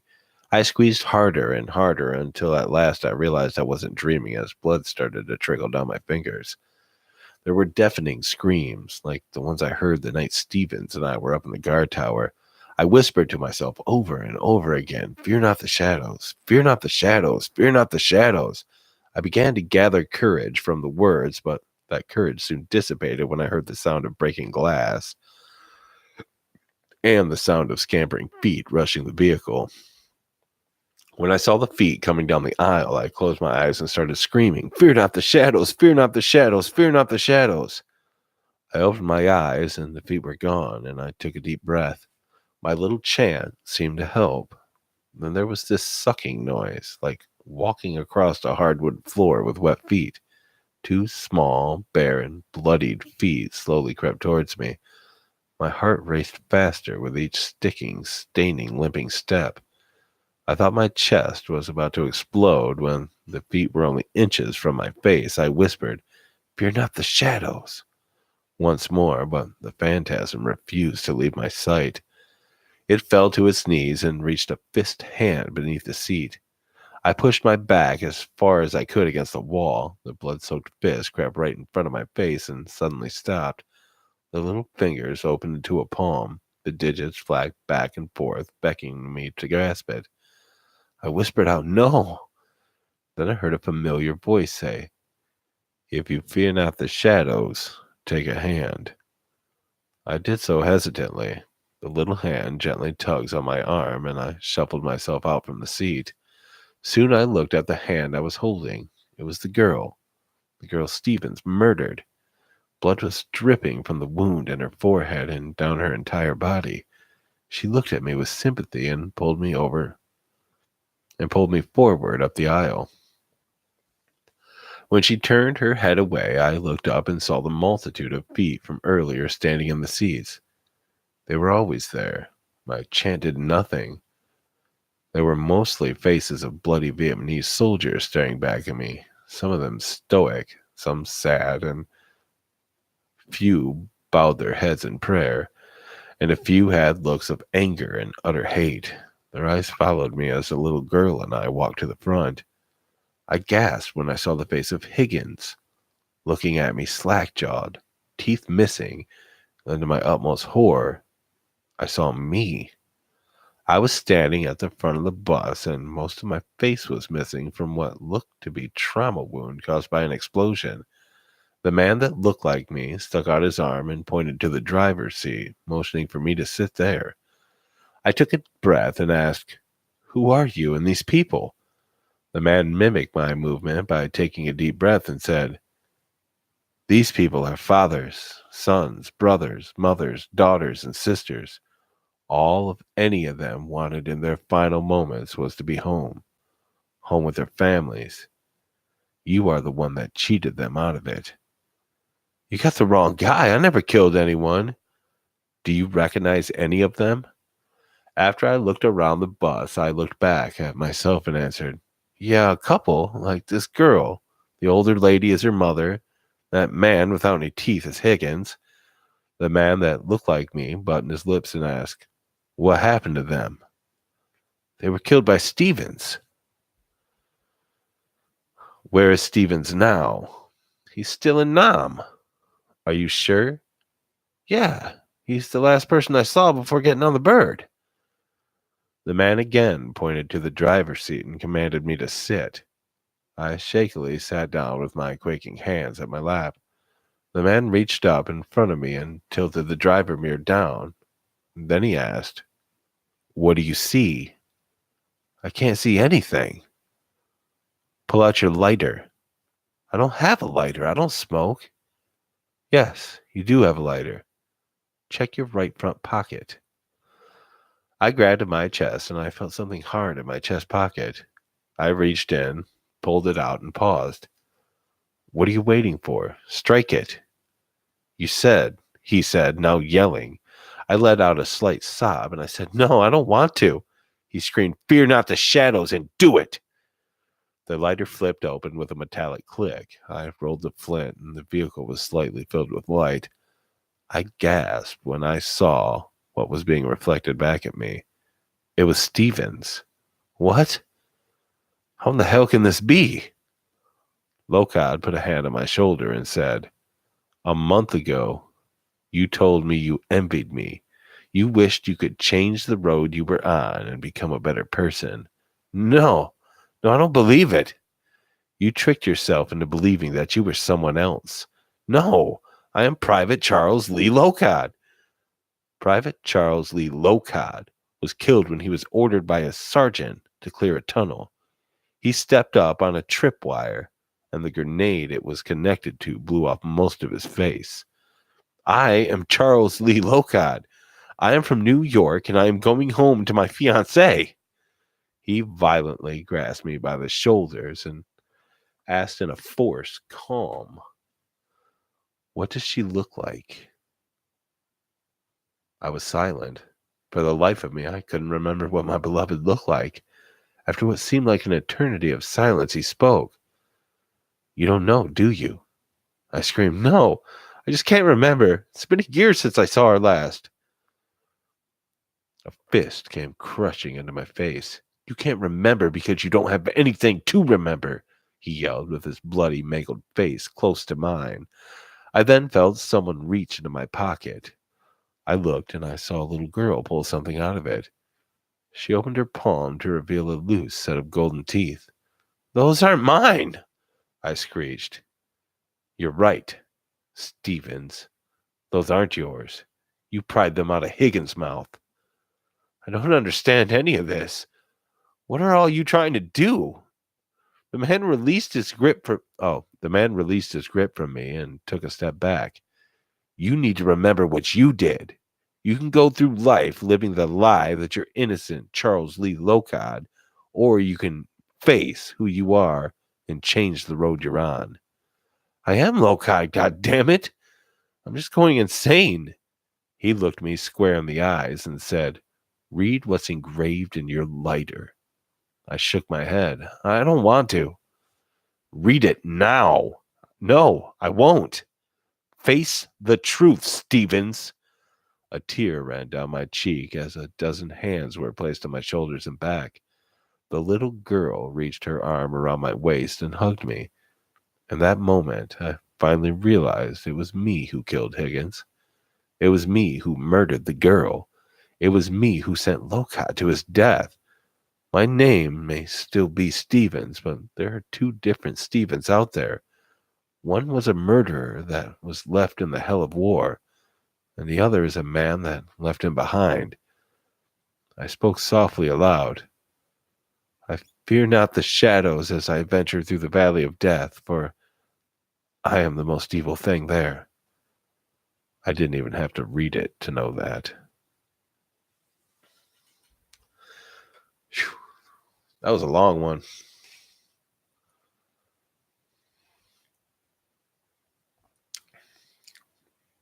Yep, that was a long one.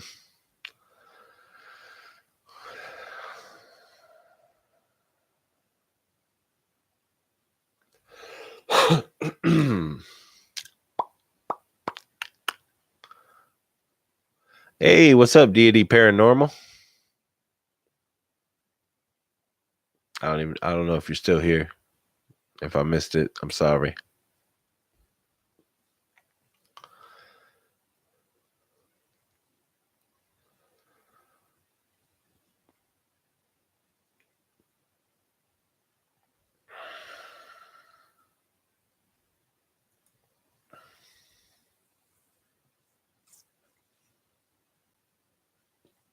It started with a whisper. Submission by Cougar Kills. It started with a whisper faintly appearing on the wind. Psst. Larineth glanced around the field she was in, and after not seeing anyone, she went back to her task, picking the most beautiful flowers she could find and laying them in the basket. Today was her birthday, and she had proudly told anyone that she met that she was turning 9 years old today, and soon she would be an adult just like them. Psst. She looked up, feeling goosebumps appear on her skin as she glanced around again, still not seeing anybody. She looked down at the daisy she had just picked and recoiled in horror, throwing it with a scream. Her eyes watched as the daisy, that was now a black, rotting thing, sailed through the air, disappearing amongst the many flowers in the field. She stared at the spot it had disappeared in, breathing heavily at the shock. Psst! It was louder this time, making her whirl around in search of the intruder. "Who's there?" she yelled. No answer. "This isn't funny." Again, no answer. She felt a chill creep into her spine as she looked through the field, every which way. There was rustling, which her head snapped towards before realizing the wind was making all the plants sway lazily. She shivered despite the sunlight beaming down on her. She quickly started heading towards her village, basket in hand. She hurried, bursting into the front door of her home. "Mama, I got some!" she called out, and no answer. "Mama?" Again, no answer. She slowly crept through the house, searching for any sign of her mother. She heard the floor creak and whipped around to face the noise, not seeing anything. She crept towards the back room and the room that belonged to her mother. As she got near, it came back. Psst. Nervously looking around, Larina still couldn't see anyone.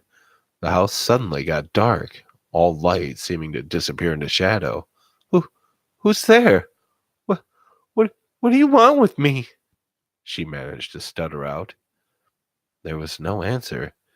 She took another step towards her mother's room before the sound came again. Psst. Glancing around fearfully, she darted forward into her mother's room, only to see a figure standing over the still form of her mother. The figure was wrapped in a black robe and seemed to be staring at her. Meredith gulped as she looked towards where the face would be, only to see nothing but shadow.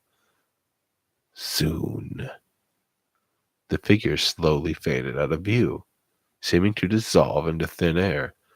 Meredith rubbed her eyes to make sure that she wasn't seeing things before running over to her mother. "Mama?" No answer. She wasn't moving. Meredith bolted, running outside and searching for the nearest person she could find. As she glanced around, an uneasy feeling appeared in the pit of her stomach. Her village seemed empty. She ran to the nearest house, pounding on the door, screaming for help. The door slowly creaked inwards, but there was nobody there. She cautiously walked in, exploring, and found the people on the floor, unmoving. Lerna screamed and ran, but the next house was the same. Everyone was silent, lifeless. She ran from house to house, tears streaming down her face as she screamed and yelled for someone, anyone to help her. There was no answer to her cries. She went through the entire village, only to find that she was the last one alive. As she looked around in her hysteria, she noticed the robed figure from her house earlier.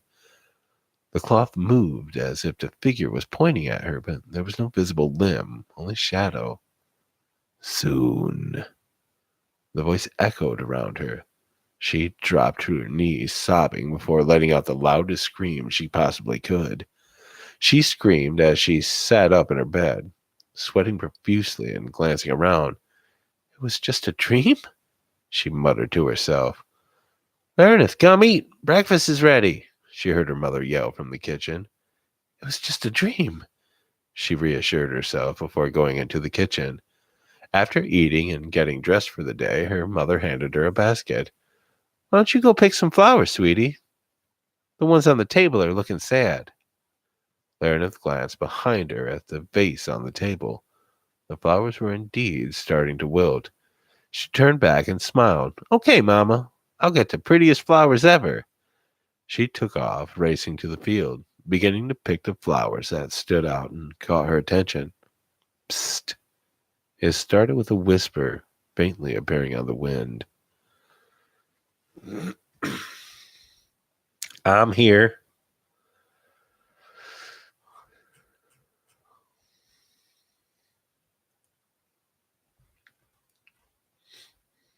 Well, I think I'm just about ready to call it for tonight, though. I can feel my voice starting to get a little bit strained because I read a couple of like pretty long ones tonight. Be all talking like Barry White before we know it. You know what I mean? Be like, oh yeah, baby.